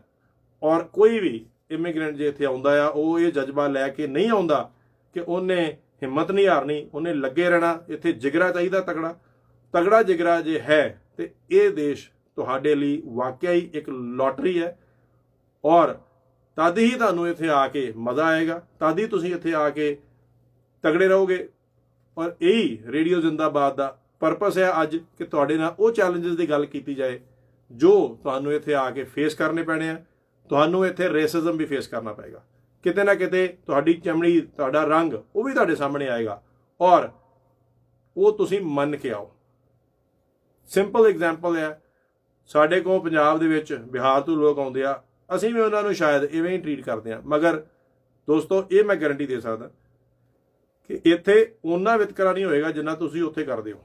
ਸੋ ਜੇ ਤੁਸੀਂ ਆਪਣੇ ਰਿਐਲਿਟੀ ਨੂੰ ਰੱਖੋ ਯਾਦ ਕਿ ਅਸੀਂ ਇਵੇਂ ਇੱਥੇ ਵੀ ਦੂਸਰੇ ਲੋਕ ਜਿਹੜੇ ਆਉਂਦੇ ਆ, ਕਿਸੇ ਦੀ ਭਾਸ਼ਾ ਡਿਫਰੈਂਟ ਹੈ, ਉਹਦੇ ਨਾਲ ਵੀ ਅਸੀਂ ਸ਼ਾਇਦ, ਮਗਰ ਇੱਥੇ ਉਹਨਾਂ ਨਹੀਂ ਹੋਏਗਾ ਜ਼ਰੂਰ। ਔਰ ਉਹਨੂੰ ਤੁਸੀਂ ਓਵਰਕਮ ਕਰਨਾ ਸਿਰਫ ਇੱਕ ਹੀ ਤਰੀਕੇ ਦੇ ਨਾਲ ਕਿ ਤੁਸੀਂ ਆਪ ਕੈਨੇਡੀਅਨ ਵੈਲਿਊਜ਼ ਨੂੰ ਅਡਾਪਟ ਕਰੋ, ਕੈਨੇਡੀਅਨਸ ਦੀ ਤਰ੍ਹਾਂ ਰਹੋ, ਕੈਨੇਡੀਅਨਸ ਕਲਚਰਸ ਨੂੰ ਅਡਾਪਟ ਕਰੋ। ਜਿੰਨੀ ਜਲਦੀ ਇੱਥੇ ਆਪਣੇ ਆਪ ਨੂੰ ਇੰਟੈਗਰੇਟ ਕਰੋਗੇ ਓਨੇ ਹੀ ਸੌਖੇ ਰਹੋਗੇ, ਓਨਾ ਹੀ ਤੁਹਾਨੂੰ ਮਜ਼ਾ ਆਏਗਾ, ਓਨਾ ਹੀ ਤੁਹਾਨੂੰ, ਤੁਹਾਡੀ ਫੈਮਿਲੀ ਨੂੰ, ਤੁਹਾਡੇ ਬੱਚਿਆਂ ਨੂੰ ਈਜ਼ੀ ਰਹੇਗਾ ਸਕੂਲ ਦੇ ਵਿੱਚ, ਕੰਮ ਦੇ ਉੱਤੇ ਹਰ ਇੱਕ ਥਾਂ ਦੇ ਉੱਤੇ ਵਿਚਰਨਾ, ਰਹਿਣਾ ਔਰ ਇੱਕ ਟਰੂ ਕੈਨੇਡੀਅਨ ਦੀ ਤਰ੍ਹਾਂ। ਤੁਹਾਡੇ ਹੋਰ ਵੀ ਕਈ ਚੈਲੰਜਸ ਆਉਣਗੇ। ਸਾਡਾ ਸਭ ਤੋਂ ਵੱਡਾ ਚੈਲੰਜ ਉਹ ਇਹ ਹੈ ਕਿ ਇੱਥੇ ਤੁਹਾਨੂੰ ਹਰ ਚੀਜ਼ ਲੋਨ ਲੈਣੀ ਪੈਣੀ ਹੈ। ਲੋਨ ਇੱਕ ਐਸੀ ਚੀਜ਼ ਹੈ ਜੋ ਸਾਡੀ ਕਲਚਰ ਦੇ ਵਿੱਚ, ਖਾਸ ਤੌਰ 'ਤੇ ਰੂਰਲ ਪੰਜਾਬ ਦੇ ਵਿੱਚ, ਅਸੀਂ ਕਰਜ਼ਾ ਲੈਣ ਤੋਂ ਡਰਦੇ ਹਾਂ। ਅਸੀਂ ਸਾਰੀ ਲਾਈਫ ਜਿਹੜੀ ਆ ਉੱਥੇ ਸੇਵਿੰਗ ਜਿਹੜੀ ਆ ਉਹਦੇ ਵੱਲ ਧਿਆਨ ਦਿੰਦੇ ਹਾਂ। ਇੱਥੇ ਸ਼ਾਇਦ ਬਹੁਤ ਵਾਰੀ ਇਮੀਗ੍ਰੈਂਟਸ ਆ ਕੇ ਇਸ ਚੀਜ਼ ਤੋਂ ਘਬਰਾਉਣ ਲੱਗ ਪੈਂਦੇ ਨੇ ਕਿ ਉਹਨਾਂ ਕੋਲ ਸੇਵਿੰਗ ਨਹੀਂ ਹੈਗੀ, ਉਹਨਾਂ ਦੇ ਪੈਸੇ ਨਹੀਂ ਬਚ ਰਹੇ। ਦੋਸਤੋ, ਥੋੜ੍ਹਾ ਜਿਹਾ ਹਕੀਕਤ 'ਚ ਰਹਿਣਾ ਚਾਹੀਦਾ, ਥੋੜ੍ਹਾ ਜਿਹਾ ਕੰਟਰੀ ਦੇ ਬਾਰੇ, ਉੱਥੋਂ ਦੀ ਕਲਚਰ ਬਾਰੇ ਸਮਝਣਾ ਚਾਹੀਦਾ। ਇੱਥੇ ਕੋਈ ਐਸਾ ਦੁਨੀਆ 'ਚ ਇਨਸਾਨ ਨਹੀਂ ਅਮੀਰ ਤੋਂ ਅਮੀਰ ਜਿਹਦੇ ਉੱਤੇ ਜਿੰਨਾ ਅਮੀਰ ਹੈ ਉਨਾ ਜ਼ਿਆਦਾ ਉਹ ਕਰਜ਼ਾਈ ਹੈ। ਸੋ ਕਰਜ਼ਾ ਲੈਣ ਤੋਂ ਜਾਂ ਲੋਨ ਲੈਣ ਤੋਂ ਇੱਥੇ ਡਰਨਾ ਨਹੀਂ ਚਾਹੀਦਾ। ਇੱਥੇ ਹਰ ਇਨਸਾਨ ਕਰਜ਼ਾਈ ਹੈ। ਫਰਕ ਇੰਨਾ ਹੀ ਹੈ ਕਿ ਇੱਥੇ ਗਵਰਨਮੈਂਟ ਤੁਹਾਨੂੰ ਬਿਨਾਂ ਕਿਸੇ ਮੇਜਰ ਇਸ਼ੂਜ਼ ਦੇ, ਬਿਨਾਂ ਸਿਫਾਰਿਸ਼ਾਂ ਦੇ ਤੁਹਾਨੂੰ ਜਿਹੜੀ ਹੈ ਲੋਨ ਦਿੰਦੀ ਹੈ। ਤੁਹਾਡੇ ਹੋਰ ਵੀ ਚੈਲੰਜ ਨੇ। ਤੁਹਾਡੇ ਵੱਡੇ ਚੈਲੰਜਸ ਇਹ ਨੇ ਕਿ ਇੱਥੇ ਹੈਲਥ ਇਸ਼ੂਜ਼, ਇੰਡੀਆ ਦੇ ਵਿੱਚ ਸਾਨੂੰ ਕੋਈ ਵੀ ਹੈਲਥ ਇਸ਼ੂ ਹੁੰਦਾ ਆ, ਸਾਡੇ ਨਾਲ ਫੈਮਿਲੀ ਹੁੰਦੀ ਹੈ, ਸਾਡਾ ਪਰਿਵਾਰ ਹੁੰਦਾ ਆ ਜਿਹੜਾ ਕਿਸੇ ਨਾ ਕਿਸੇ ਦਾ ਤੁਹਾਡੀ ਸਪੋਰਟ ਕਰਦਾ। ਇਸ ਕਰਕੇ ਸਭ ਤੋਂ ਵੱਡਾ ਜਿਹੜਾ ਮੇਜਰ ਫੋਕਸ ਜਿਹੜਾ ਹੋਣਾ ਚਾਹੀਦਾ ਐਜ਼ ਅ ਇਮੀਗ੍ਰੈਂਟ ਉਹ ਹੋਣਾ ਚਾਹੀਦਾ ਕਿ ਤੁਸੀਂ ਆਪਣੀ ਸਿਹਤ ਦਾ ਧਿਆਨ ਰੱਖਣਾ ਸ਼ੁਰੂ ਕਰੋ। ਆਪਣੀ ਸਿਹਤ ਉੱਤੇ ਟਾਈਮ ਲਾਓ। ਦੋਸਤੋ, ਜੇ ਤੁਸੀਂ ਇੱਥੇ ਤੰਦਰੁਸਤ ਹੋ, ਜੇ ਤੁਹਾਡੀ ਇੱਥੇ ਸਿਹਤ ਚੰਗੀ ਹੈ, ਜੇ ਤੁਸੀਂ ਬੈਲੈਂਸ ਬਣਾ ਕੇ ਰੱਖਦੇ ਹੋ, ਤੁਸੀਂ ਆਪਣੇ ਆਪ ਨੂੰ ਫਿੱਟ ਰੱਖਦੇ ਹੋ, ਤੇ ਸ਼ਾਇਦ ਤੁਹਾਨੂੰ ਕਿਸੇ ਤੇ ਨਿਰਭਰ ਹੋਣ ਦੀ ਲੋੜ ਨਹੀਂ ਪਏਗੀ, ਕਿਉਂਕਿ ਇਹ ਤੁਹਾਡਾ ਬਹੁਤ ਵੱਡਾ ਚੈਲੰਜ ਹੈ। ਜੇ ਤੁਸੀਂ ਇੱਥੇ, ਤੁਹਾਡੀ ਸਿਹਤ ਠੀਕ ਨਹੀਂ ਹੈ, ਤੁਹਾਨੂੰ ਸੰਭਾਲਣ ਵਾਲਾ ਇੱਥੇ ਕੋਈ ਨਹੀਂ, ਤੁਸੀਂ ਆਪ ਹੀ ਆਪਣੇ ਆਪ ਨੂੰ ਸੰਭਾਲਣਾ ਆ। ਇਹ ਵੀ ਤੁਹਾਡਾ ਇੱਕ ਬਹੁਤ ਵੱਡਾ ਚੈਲੰਜ ਆ। ਇਸ ਕਰਕੇ ਇੰਡੀਆ ਤੋਂ ਆਉਣ ਤੋਂ ਪਹਿਲਾਂ ਤੋਂ ਆਪਣੀ ਸਿਹਤ ਦਾ ਧਿਆਨ ਰੱਖਣਾ ਸ਼ੁਰੂ ਕਰੋ ਤਾਂ ਕਿ ਤੁਸੀਂ ਇੱਥੇ ਤੰਦਰੁਸਤ ਰਹੋ, ਤਾਂ ਕਿ ਤੁਸੀਂ ਇੱਥੇ ਕਿਸੇ ਦੇ ਮੁਤਾਜ ਨਾ ਬਣੋ, ਤਾਂ ਕਿ ਇੱਥੇ ਤੁਸੀਂ ਜਿਹੜੇ ਪਰਪਸ ਲਈ ਆਏ ਹੋ ਤੁਸੀਂ ਉਹਨੂੰ ਅਚੀਵ ਕਰ ਸਕੋ। ਬਹੁਤ ਸਾਰੇ ਨਵੇਂ ਇਮੀਗ੍ਰੈਂਟਸ ਦੇ ਪਹਿਲੇ 5-6 ਸਾਲ ਦੇ ਵਿੱਚ ਮੇਜਰ ਚੈਲੰਜਸ ਜਿਹੜੇ ਆ ਉਹਨਾਂ ਨੂੰ ਹੈਲਥ ਚੈਲੰਜਸ ਆਉਂਦੇ ਆ। ਸਟ੍ਰੈਸ ਵੱਧਦੀ ਹੈ, ਕੰਮ ਦਾ ਲੋਡ ਵੱਧਦਾ ਆ, ਕੰਮ ਕਰਨ ਦਾ ਤਰੀਕਾ ਵੱਧਦਾ ਆ। ਕਿਸੇ ਨੇ ਟੈਕਸੀ ਚਲਾਉਣੀ ਹੈ, ਕਿਸੇ ਨੇ ਟਰੱਕ ਚਲਾਉਣਾ ਹੈ, ਕਿਸੇ ਦੀ ਬੈਕ ਏਕ ਹੋਣੀ ਹੈ, ਕਿਸੇ ਦੀ ਧੌਣ ਦੁਖਣੀ ਹੈ, ਕਿਸੇ ਨੂੰ ਹੋਰ ਕੋਈ ਇਸ਼ੂਜ਼ ਆਉਣਗੇ, ਕਿਸੇ ਨੂੰ ਡਾਇਬਟੀਜ਼ ਹੋਣੀ ਹੈ, ਕਿਉਂਕਿ ਲਾਈਫ ਸਟਾਈਲ ਪੂਰਾ ਚੇਂਜ ਹੋ ਜਾਂਦਾ। ਇਸ ਕਰਕੇ ਜੋ ਚੀਜ਼ ਅਸੀਂ ਇੰਡੀਆ ਦੇ ਵਿੱਚ ਇਵੇਂ ਹੈਲਥ ਕੌਨਸ਼ੀਅਸ ਨਹੀਂ ਹੈਗੇ, ਅਸੀਂ ਇਹਨਾਂ ਚੀਜ਼ਾਂ ਦੀ ਉਨੀ ਇੰਪੋਰਟੈਂਸ ਨਹੀਂ ਦਿੰਦੇ ਜਿੰਨੀ ਕਿ ਸਾਨੂੰ ਇੱਥੇ ਦੇਣੀ ਪੈਂਦੀ ਹੈ। ਸੋ ਇਸ ਕਰਕੇ ਆਪਣਾ ਹੈਲਥ ਜਿਹੜੀ ਆ ਉਹਦੇ ਉੱਤੇ ਵੀ ਕੰਮ ਕਰੋ, ਆਪਣੀ ਹੈਲਥ ਨੂੰ ਤਗੜਾ ਰੱਖੋ। ਔਰ ਇਹ ਜਿਹੜੇ ਚੈਲੰਜਸ ਨੇ ਇਹਨਾਂ ਨੂੰ ਫਾਈਟ ਕਰਨ ਦਾ ਸਭ ਤੋਂ ਵੱਡਾ ਜਿਹੜਾ ਜ਼ਰੂਰੀ ਚੀਜ਼ ਹੈ ਉਹ ਇਹ ਹੈ ਕਿ ਤੁਸੀਂ ਉਹਦਾ ਜਜ਼ਬਾ ਰੱਖੋ ਕਿ ਤੁਸੀਂ ਉਸ ਜਜ਼ਬੇ ਨਾਲ ਲੜੀ ਜਾਣਾ। ਅਸੀਂ ਇੱਥੇ ਛੋਟੀ ਜਿਹੀ ਕਮਰਸ਼ੀਅਲ ਬ੍ਰੇਕ ਤੋਂ ਬਾਅਦ ਔਰ ਇੱਕ ਨਵੇਂ ਜਜ਼ਬੇ ਦੇ ਨਾਲ ਤੁਹਾਡੇ ਨਾਲ ਦੁਬਾਰਾ ਜੁੜਦੇ ਹਾਂ। ਇਸੇ ਤਰ੍ਹਾਂ ਵੇਖਦੇ ਰਹੋ, ਸੁਣਦੇ ਰਹੋ ਰੇਡੀਓ ਜ਼ਿੰਦਾਬਾਦ। ਇੱਕ ਕਮਰਸ਼ੀਅਲ ਬ੍ਰੇਕ ਤੋਂ ਬਾਅਦ ਦੁਬਾਰਾ ਮਿਲਦੇ ਹਾਂ।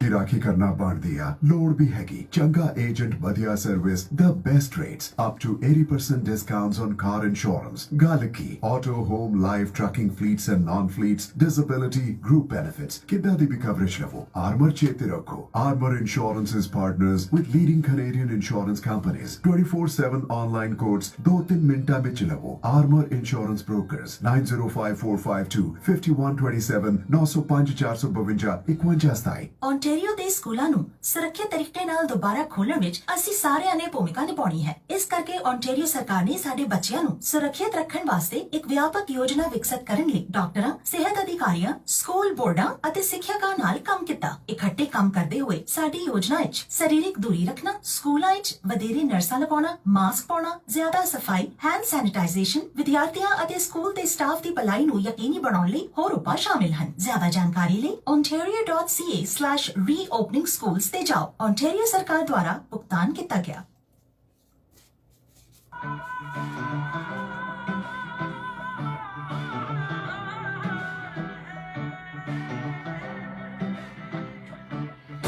ਅੰਬਰਾਂ ਨੂੰ ਹੱਥ ਵੀ ਲੱਗ ਸਕਦਾ, ਜਨੂਨ ਹੋਣਾ ਚਾਹੀਦਾ। ਹੋਵੇ ਜੇ ਮੁਸੀਬਤਾਂ ਦੀ ਅੱਗ ਠਾਰਦੀ, ਤੱਤਾ ਖੂਨ ਹੋਣਾ ਚਾਹੀਦਾ। ਹੌਸਲੇ ਬਣਾਉਂਦੇ ਜਿਹੜੇ ਖੰਭ ਮਿੱਤਰੋ, ਜਿੱਤੇ ਉਹਨਾਂ ਦੀ ਹੁੰਦੀ ਆ।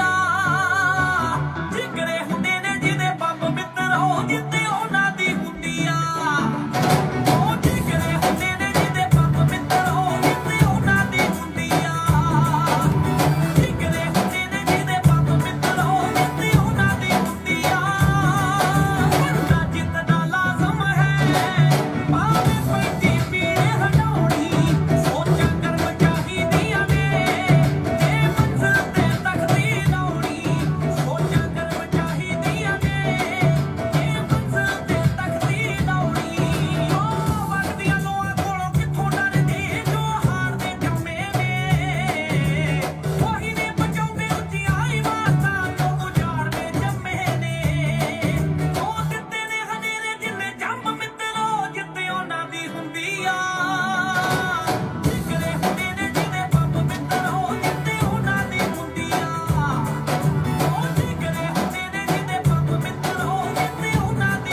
ਰੇਡੀਓ ਜ਼ਿੰਦਾਬਾਦ ਤੇ ਦੋਸਤੋ ਤੁਹਾਡਾ ਫੇਰ ਸਵਾਗਤ। ਬੰਦਾ ਜਿੱਤ ਦਾ ਲਾਜ਼ਮ ਹੈ, ਥੋੜੀ ਪੀੜ ਹਟਾਉਣੀ ਹੈ। ਸੋ ਇਹ ਸਾਡਾ ਰੇਡੀਓ ਜ਼ਿੰਦਾਬਾਦ ਤੋਂ ਸੰਦੇਸ਼ ਹੈ। ਰੇਡੀਓ ਜ਼ਿੰਦਾਬਾਦ ਤੁਸੀਂ www.radiozindabad.com ਤੇ ਜੁੜ ਸਕਦੇ ਹੋ, ਔਰ ਜਿੱਥੇ ਵੀ ਸਾਡੀ ਆਵਾਜ਼ ਜਾਂਦੀ ਹੋਏ, ਚਾਹੇ ਫੇਸਬੁੱਕ ਦੇ ਦੁਆਰਾ ਕਿਤੇ ਵੀ ਤੁਸੀਂ ਜੁੜੇ ਹੋ, ਰੇਡੀਓ ਜ਼ਿੰਦਾਬਾਦ ਤੇ ਜ਼ਰੂਰ ਮੈਸੇਜ ਛੱਡੋ। ਕਿਸੇ ਨੂੰ ਹੀ ਜੇ ਕੋਈ ਫੈਸਲਾ ਲੈ ਰਿਹਾ ਹੈ ਇਸ ਵੇਲੇ ਕੈਨੇਡਾ ਦੇ ਵਿੱਚ ਪੰਜਾਬ ਤੋਂ ਇਮੀਗ੍ਰੇਟ ਕਰਨ ਦਾ, ਤੇ ਅਸੀਂ ਵੋਲੰਟੀਅਰਲੀ ਜ਼ਰੂਰ ਤੁਹਾਡੀ ਹੈਲਪ ਕਰਾਂਗੇ, ਖਾਸ ਤੌਰ ਤੇ ਸਹੀ ਗਾਈਡੈਂਸ ਦੇ ਕੇ। ਜੇ ਤੁਸੀਂ ਕਿਸੇ ਤਰ੍ਹਾਂ ਦੇ ਵੀ ਆ ਕੇ ਲਾਇਸੈਂਸਿੰਗ ਲੈਣਾ ਚਾਹੁੰਦੇ ਹੋ, ਚਾਹੇ ਤੁਸੀਂ ਰੀਅਲ ਸਟੇਟ ਲਾਇਸੈਂਸ ਲੈਣਾ ਚਾਹੁੰਦੇ ਹੋ, ਤੁਸੀਂ ਆ ਕੇ ਕੰਮ ਕਰਨਾ ਚਾਹੁੰਦੇ ਹੋ, ਤੁਸੀਂ ਸਾਨੂੰ ਬੇਝਿਜਕ ਫੇਸਬੁੱਕ ਦੁਆਰਾ ਵੀ ਕੰਟੈਕਟ ਕਰ ਸਕਦੇ ਹੋ। ਤੁਹਾਨੂੰ ਸਹੀ ਗਾਈਡੈਂਸ ਔਰ ਰੀਅਲ ਲਾਈਫ ਪ੍ਰੈਕਟੀਕਲ ਚੀਜ਼ਾਂ ਜਿਹੜੀਆਂ ਉਹਦੀ ਜਾਣਕਾਰੀ ਜ਼ਰੂਰ ਦਿੱਤੀ ਜਾਏਗੀ। ਰੇਡੀਓ ਜ਼ਿੰਦਾਬਾਦ ਤੋਂ ਤੁਹਾਡੇ ਨਾਲ ਜੁੜਨ ਦਾ ਸਿਰਫ ਇੱਕ ਹੀ ਏਮ ਹੈ ਕਿ ਦੋਸਤੋ, ਇਮੀਗ੍ਰੇਸ਼ਨ ਇੰਡੀਆ ਤੋਂ ਸਭ ਤੋਂ ਜ਼ਿਆਦਾ ਇਮੀਗ੍ਰੇਸ਼ਨ ਜਿਹੜੀ ਆ ਉਹ ਕੈਨੇਡਾ 'ਚ ਹੋ ਰਹੀ ਹੈ, ਔਰ ਇਹ ਸਾਡਾ ਸਾਰਿਆਂ ਦਾ ਫਰਜ਼ ਹੈ ਜੋ ਇਸ ਕੰਟਰੀ ਵਿੱਚ ਉਹਨਾਂ ਲੋਕਾਂ ਤੋਂ ਪਹਿਲਾਂ ਚੱਲ ਚੁੱਕੇ ਨੇ, ਜਿਨ੍ਹਾਂ ਨੇ ਇਹ ਸਫ਼ਰ ਹੰਢਾਇਆ, ਜਿਨ੍ਹਾਂ ਨੂੰ ਇਹ ਚੈਲੰਜਸ ਪਤਾ ਨੇ, ਔਰ ਉਹਨਾਂ ਦੇ ਨਾਲ ਕੀ ਹੱਡ ਬੀਤੀ ਹੋਈ ਹੈ ਉਹ ਸ਼ੇਅਰ ਕਰੀਏ, ਤਾਂ ਕਿ ਜਿਹੜੇ ਆਉਣ ਵਾਲੇ ਸਾਡੇ ਨਵੇਂ ਇਮੀਗ੍ਰੈਂਟਸ ਨੇ ਉਹਨਾਂ ਨੂੰ ਡਿਸਕਰੇਜਮੈਂਟ ਨਾ ਹੋਏ, ਉਹ ਘਬਰਾਉਣ ਨਾ, ਉਹ ਇਹ ਨਾ ਸੋਚਣ ਕਿ ਸ਼ਾਇਦ ਉਹਨਾਂ ਦੇ ਨਾਲ ਹੀ ਐਸੀ ਚੀਜ਼ ਹੋ ਰਹੀ ਹੈ। ਦੋਸਤੋ, ਤੁਸੀਂ ਕੋਈ ਵੀ ਤਰ੍ਹਾਂ ਦਾ ਚੈਲੰਜ ਫੇਸ ਕਰ ਸਕਦੇ ਹੋ, ਸਿਰਫ ਆਪਣਾ ਜਜ਼ਬਾ ਰੱਖੋ ਔਰ ਸਹੀ ਲੋਕਾਂ ਦੇ ਨਾਲ, ਸਹੀ ਦੋਸਤਾਂ ਦੇ ਨਾਲ, ਸਹੀ ਮੈਂਟਰਸ ਦੇ ਨਾਲ ਜਿਹੜਾ ਆ ਆਪਣੇ ਜ਼ਰੂਰ ਕਨੈਕਸ਼ਨ ਰੱਖੋ। ਕਿਸੇ ਨਾ ਕਿਸੇ ਦਾ ਹੱਥ ਫੜ ਕੇ ਇਹ ਸਫ਼ਰ ਜਿਹੜਾ ਆ ਬਹੁਤ ਈਜ਼ੀ ਹੋ ਜਾਂਦਾ ਆ, ਮਗਰ ਇੱਥੇ ਇੱਕ ਹੀ ਕੌਸ਼ਨ ਆ। ਸੋਸ਼ਲ ਮੀਡੀਆ ਦੇ ਉੱਤੇ ਦੋਸਤੋ ਕਿਤੇ ਵੀ ਕਿਤੇ ਤੁਸੀਂ ਹੱਥ ਫੜਨਾ ਚਾਹੁੰਦੇ ਹੋ, ਕੇਅਰਫੁਲੀ ਫੜੋ, ਮਿਸਗਾਈਡ ਨਾ ਹੋ, ਕਿਤੇ ਤੁਹਾਡੀ ਐਸੀ ਵਰਨੇਬਿਲਿਟੀ ਜਿਹੜੀ ਆ ਉਹਦਾ ਕੋਈ ਐਡਵਾਂਟੇਜ ਨਾ ਲੈ ਸਕੇ। ਇਸ ਕਰਕੇ ਇਹ ਫੈਸਲਾ ਤੁਸੀਂ ਬੜੇ ਗੌਰ ਨਾਲ ਔਰ ਸਹੀ ਤਰੀਕੇ ਨਾਲ ਲੈਣਾ। ਮਗਰ ਤੁਹਾਨੂੰ ਅਗਰ ਕੋਈ ਸਹੀ ਮੈਂਟਰ ਮਿਲ ਜਾਏ, ਸਹੀ ਦੋਸਤ ਮਿਲ ਜਾਏ, ਸਹੀ ਤੁਹਾਨੂੰ ਗਾਈਡੈਂਸ ਮਿਲ ਜਾਏ, ਤਾਂ ਤੁਹਾਡੀ ਜ਼ਿੰਦਗੀ ਐਜ਼ ਅ ਇਮੀਗ੍ਰੈਂਟ ਬਹੁਤ ਸੌਖੀ ਹੋ ਜਾਂਦੀ ਹੈ। ਅਸੀਂ ਰੇਡੀਓ ਜ਼ਿੰਦਾਬਾਦ ਤੋਂ ਇਹ ਵਲੰਟੀਅਰ ਕੰਮ ਜਿਹੜਾ ਆ ਇਮੀਗ੍ਰੈਂਟਸ ਲਈ ਕਰ ਰਹੇ ਹਾਂ, ਔਰ ਸਾਨੂੰ ਕੋਈ ਵੀ ਅਗਰ ਕਨੈਕਟ ਕੋਈ ਕਰਨਾ ਚਾਹੁੰਦਾ ਆ, ਬੇਝਿਜਕ ਕਰ ਸਕਦਾ ਹੈ। ਆਪਣੀ ਪ੍ਰੋਬਲਮ ਤੁਸੀਂ, ਆਪਣਾ ਪੈਸ਼ਨ, ਆਪਣਾ ਕਿੱਤਾ, ਤੁਹਾਡੇ ਕੁਐਸਚਨਸ ਕੀ ਨੇ ਉਹ ਜ਼ਰੂਰ ਲਿਖੋ। ਜਿੱਥੇ ਤੱਕ ਵੀ ਜਿਹੜੀ ਆ ਪ੍ਰੈਕਟੀਕਲ ਲਾਈਫ ਦਾ ਸਵਾਲ ਹੋਏਗਾ, ਜੋ ਅਸੀਂ ਇੱਥੇ ਲੰਘਾਈ ਹੈ ਔਰ ਜਿਹੜਾ ਸਫ਼ਰ ਤੈਅ ਕੀਤਾ ਹੈ, ਉਹ ਚਾਹੇ ਉਹ ਸਿਕਿਉਰਿਟੀ ਗਾਰਡ ਤੋਂ ਲੈ ਕੇ ਤੇ ਇੱਕ ਕੰਪਨੀ ਦੇ ਪ੍ਰੈਜ਼ੀਡੈਂਟ ਤੱਕ, ਉਹ ਜਿਹੜਾ ਆ ਉਹਦੇ ਵਿੱਚ ਐਸੀ ਕੋਈ ਚੈਲੰਜਸ ਸ਼ਾਇਦ ਨਾ ਵੀ ਆਏ ਹੋਣ, ਚਾਹੇ ਉਹ ਪੈਸੇ ਦਾ ਚੈਲੰਜ ਹੋਏ, ਚਾਹੇ ਉਹ ਹੈਲਥ ਦਾ ਚੈਲੰਜ ਹੈ, ਚਾਹੇ ਉਹ ਰੇਸਿਜ਼ਮ ਦਾ ਚੈਲੰਜ ਹੈ, ਚਾਹੇ ਉਹ ਆਈਸੋਲੇਸ਼ਨ ਦਾ ਚੈਲੰਜ ਹੈ, ਚਾਹੇ ਸਾਈਕੋਲੋਜੀਕਲ ਚੈਲੰਜ ਨੇ। ਹਰ ਤਰ੍ਹਾਂ ਦਾ ਚੈਲੰਜ ਜਿਹੜਾ ਆ ਉਹ ਹਰ ਇਮੀਗ੍ਰੈਂਟ ਨੇ ਤਕਰੀਬਨ ਲੰਘਾਇਆ ਹੈ, ਔਰ ਅਸੀਂ ਤੁਹਾਨੂੰ ਸਹੀ ਜਿਹੜੀ ਆ ਚੀਜ਼ ਉਹ ਦੱਸ ਸਕਦੇ ਹਾਂ। ਸਿਰਫ ਇੱਕ ਹੀ ਚੀਜ਼ ਯਾਦ ਰੱਖਿਓ ਕਿ ਤੁਸੀਂ ਨਾ ਤਾਂ ਇਹ ਇਕੱਲੇ ਹੋ, ਨਾ ਤੁਸੀਂ ਪਹਿਲੇ ਇਮੀਗ੍ਰੈਂਟ ਹੋ ਜਿਹਨੇ ਇਹ ਚੈਲੰਜਸ ਫੇਸ ਕਰਨੇ ਆ, ਨਾ ਹੀ ਤੁਸੀਂ ਆਖਰੀ ਹੋਗੇ। ਤੁਹਾਡੇ ਤੋਂ ਪਹਿਲਾਂ ਆਏ ਹਰ ਉਸ ਇਮੀਗ੍ਰੈਂਟ ਨੇ ਉਹ ਕੋਈ ਨਾ ਕੋਈ ਚੈਲੰਜਸ ਜਿਹੜੇ ਆ ਫੇਸ ਕੀਤੇ ਆ। ਆਪਣੇ ਆਪ ਨੂੰ ਉਹਨਾਂ ਲੋਕਾਂ ਨਾਲ ਜੋੜੋ ਜਿਨ੍ਹਾਂ ਨੇ ਉਹ ਚੈਲੰਜਸ ਹੱਸ ਕੇ ਫੇਸ ਕੀਤੇ ਆ। ਉਹ ਚੈਲੰਜਸ ਜਿਹੜੇ ਆ ਉਹਨਾਂ ਨੂੰ ਫੇਸ ਕਰਦਿਆਂ ਸਕਸੈਸ, ਕਾਮਯਾਬੀ ਦੀਆਂ ਸਟੋਰੀਆਂ ਲਿਖੀਆਂ ਆ, ਤਾਂ ਕਿ ਤੁਸੀਂ ਰੋਜ਼ ਦੇ ਰੋਜ਼ ਮੋਟੀਵੇਟ ਹੋ, ਰੋਜ਼ ਦੇ ਰੋਜ਼ ਤੁਸੀਂ ਇਨਕਰੇਜ ਹੋ। ਇਹ ਤੁਹਾਡੇ ਲਈ ਬਹੁਤ ਜ਼ਰੂਰੀ ਹੈ। ਔਰ ਤੁਸੀਂ ਆਪਣੇ ਆਪ ਨੂੰ ਇੰਡੀਆ ਤੋਂ ਆਉਣ ਤੋਂ ਪਹਿਲਾਂ, ਚਾਹੇ ਤੁਹਾਡੀ ਸਿਹਤ ਹੈ, ਚਾਹੇ ਤੁਹਾਡੀ ਲਾਈਫ ਸਟਾਈਲ ਹੈ, ਚਾਹੇ ਤੁਹਾਡੀ ਫੈਮਿਲੀ ਹੈ, ਚਾਹੇ ਤੁਹਾਡੇ ਬੱਚੇ ਆ, ਉਹਨਾਂ ਸਾਰਿਆਂ ਉੱਤੇ ਮਿਹਨਤ ਕਰੋ। ਤੁਸੀਂ ਆਪਣੇ ਆਪ ਨੂੰ ਚੇਂਜ ਕਰੋ ਕਿ ਤੁਸੀਂ ਇੱਕ ਨਵੇਂ ਕੰਟਰੀ ਜਾ ਰਹੇ ਹੋ, ਨਵੇਂ ਚੈਲੰਜਸ ਲੈਣ ਜਾ ਰਹੇ ਹੋ, ਔਰ ਉੱਥੇ ਜਾ ਕੇ ਤੁਸੀਂ ਬਿਲਕੁਲ ਇਕੱਲੇ ਵੀ ਹੋ ਸਕਦੇ ਹੋ। ਤੁਸੀਂ ਆਪਣੀ ਲੜਾਈ ਇਕੱਲੇ ਲੜਨ ਦੀ ਕਾਬਲੀਅਤ ਲੈ ਕੇ ਇੱਥੇ ਮਾਈਗ੍ਰੇਟ ਕਰੋ। ਇਸ ਕੰਟਰੀ ਵਰਗਾ ਕੋਈ ਕੰਟਰੀ ਨਹੀਂ ਹੈ। ਖਾਸ ਤੌਰ ਤੇ ਸਾਡੇ ਇੰਡੀਆ ਕੈਨੇਡੀਅਨਸ ਲਈ ਤਾਂ ਇਹ ਇੱਕ ਸੈਕੰਡ ਇੰਡੀਆ ਆ, ਸੈਕੰਡ ਪੰਜਾਬ ਆ, ਜਿੱਥੇ ਤੁਹਾਨੂੰ ਆਪਣਾ ਖਾਣਾ, ਆਪਣੇ ਲੋਕ, ਆਪਣੀ ਕਲਚਰ, ਹਰ ਤਰ੍ਹਾਂ ਦੀ ਉਹ ਚੀਜ਼ ਸੁਵਿਧਾ ਮਿਲਦੀ ਹੈ।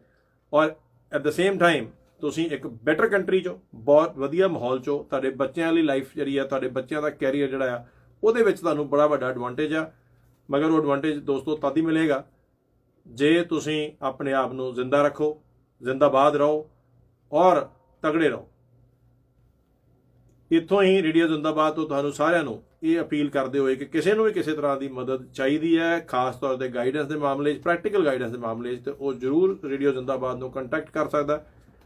ਸਾਡਾ ਰੇਡੀਓ ਜ਼ਿੰਦਾਬਾਦ ਦਾ ਡਾਇਰੈਕਟ ਨੰਬਰ 647 618 1001 647 618 1001।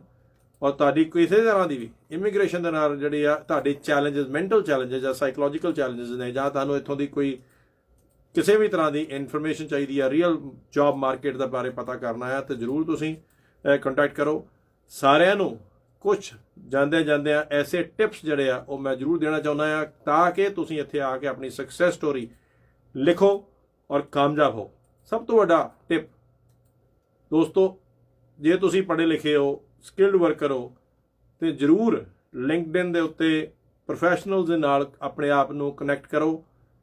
ਆਪਣੇ ਇੱਕ ਪ੍ਰੋਫੈਸ਼ਨਲ ਰਿਲੇਸ਼ਨਸ਼ਿਪ ਜਿਹੜਾ ਹੈ ਉਹਨੂੰ ਜ਼ਰੂਰ ਡਿਵੈਲਪ ਕਰੋ, ਉਹਦਾ ਤੁਹਾਨੂੰ ਜ਼ਰੂਰ ਐਡਵਾਂਟੇਜ ਹੋਏਗਾ।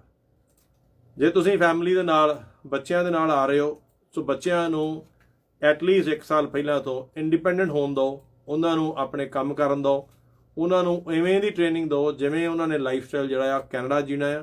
ਲਾਸਟ ਮਿੰਟ ਤੇ ਅਗਰ ਤੁਸੀਂ ਇਸ ਚੀਜ਼ ਉੱਤੇ ਰੱਖੋਗੇ ਕਿ ਲਾਸਟ ਤੱਕ ਉਹ ਐਗਜ਼ੈਕਟਲੀ ਇੰਡੀਅਨ ਮਾਹੌਲ 'ਚ ਰਹੇ ਆ, ਉਸੇ ਤਰ੍ਹਾਂ ਦੀਆਂ ਸੁੱਖ ਸਹੂਲਤਾਂ ਦੇ ਯੂਜ਼ ਟੂ ਨੇ, ਇੱਥੇ ਆ ਕੇ ਤੁਹਾਨੂੰ ਉਨਾ ਹੀ ਜ਼ਿਆਦਾ ਜਿਹੜੀਆਂ ਮੁਸ਼ਕਲਾਂ ਦਾ ਸਾਹਮਣਾ ਕਰਨਾ ਪਏਗਾ।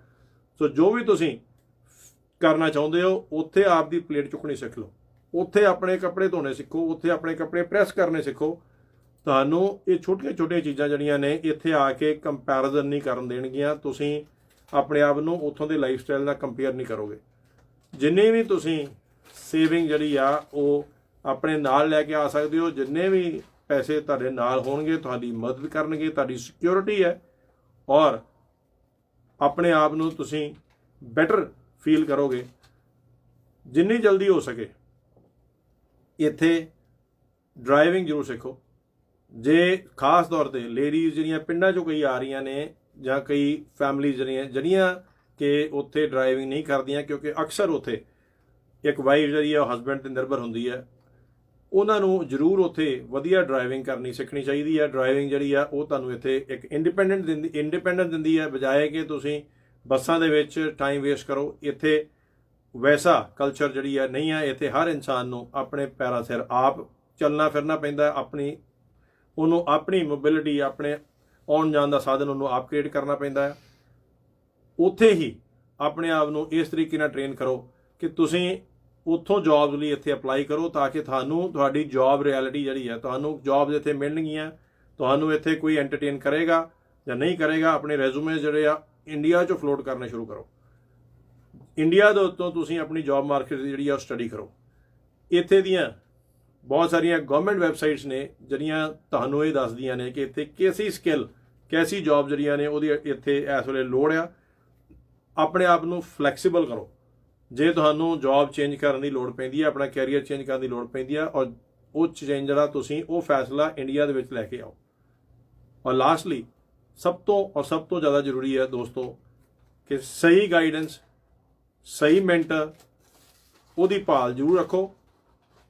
ਤੇ ਸਭ ਤੋਂ ਵੱਧ ਜੇ ਤੁਸੀਂ ਐਜ਼ ਅ ਇਮੀਗ੍ਰੈਂਟ ਇੱਥੇ ਕਾਮਯਾਬ ਹੋਣਾ ਆ, ਤੇ ਸਿਰਫ ਜ਼ਿੰਦਾ ਦਿਲੀ ਰੱਖੋ।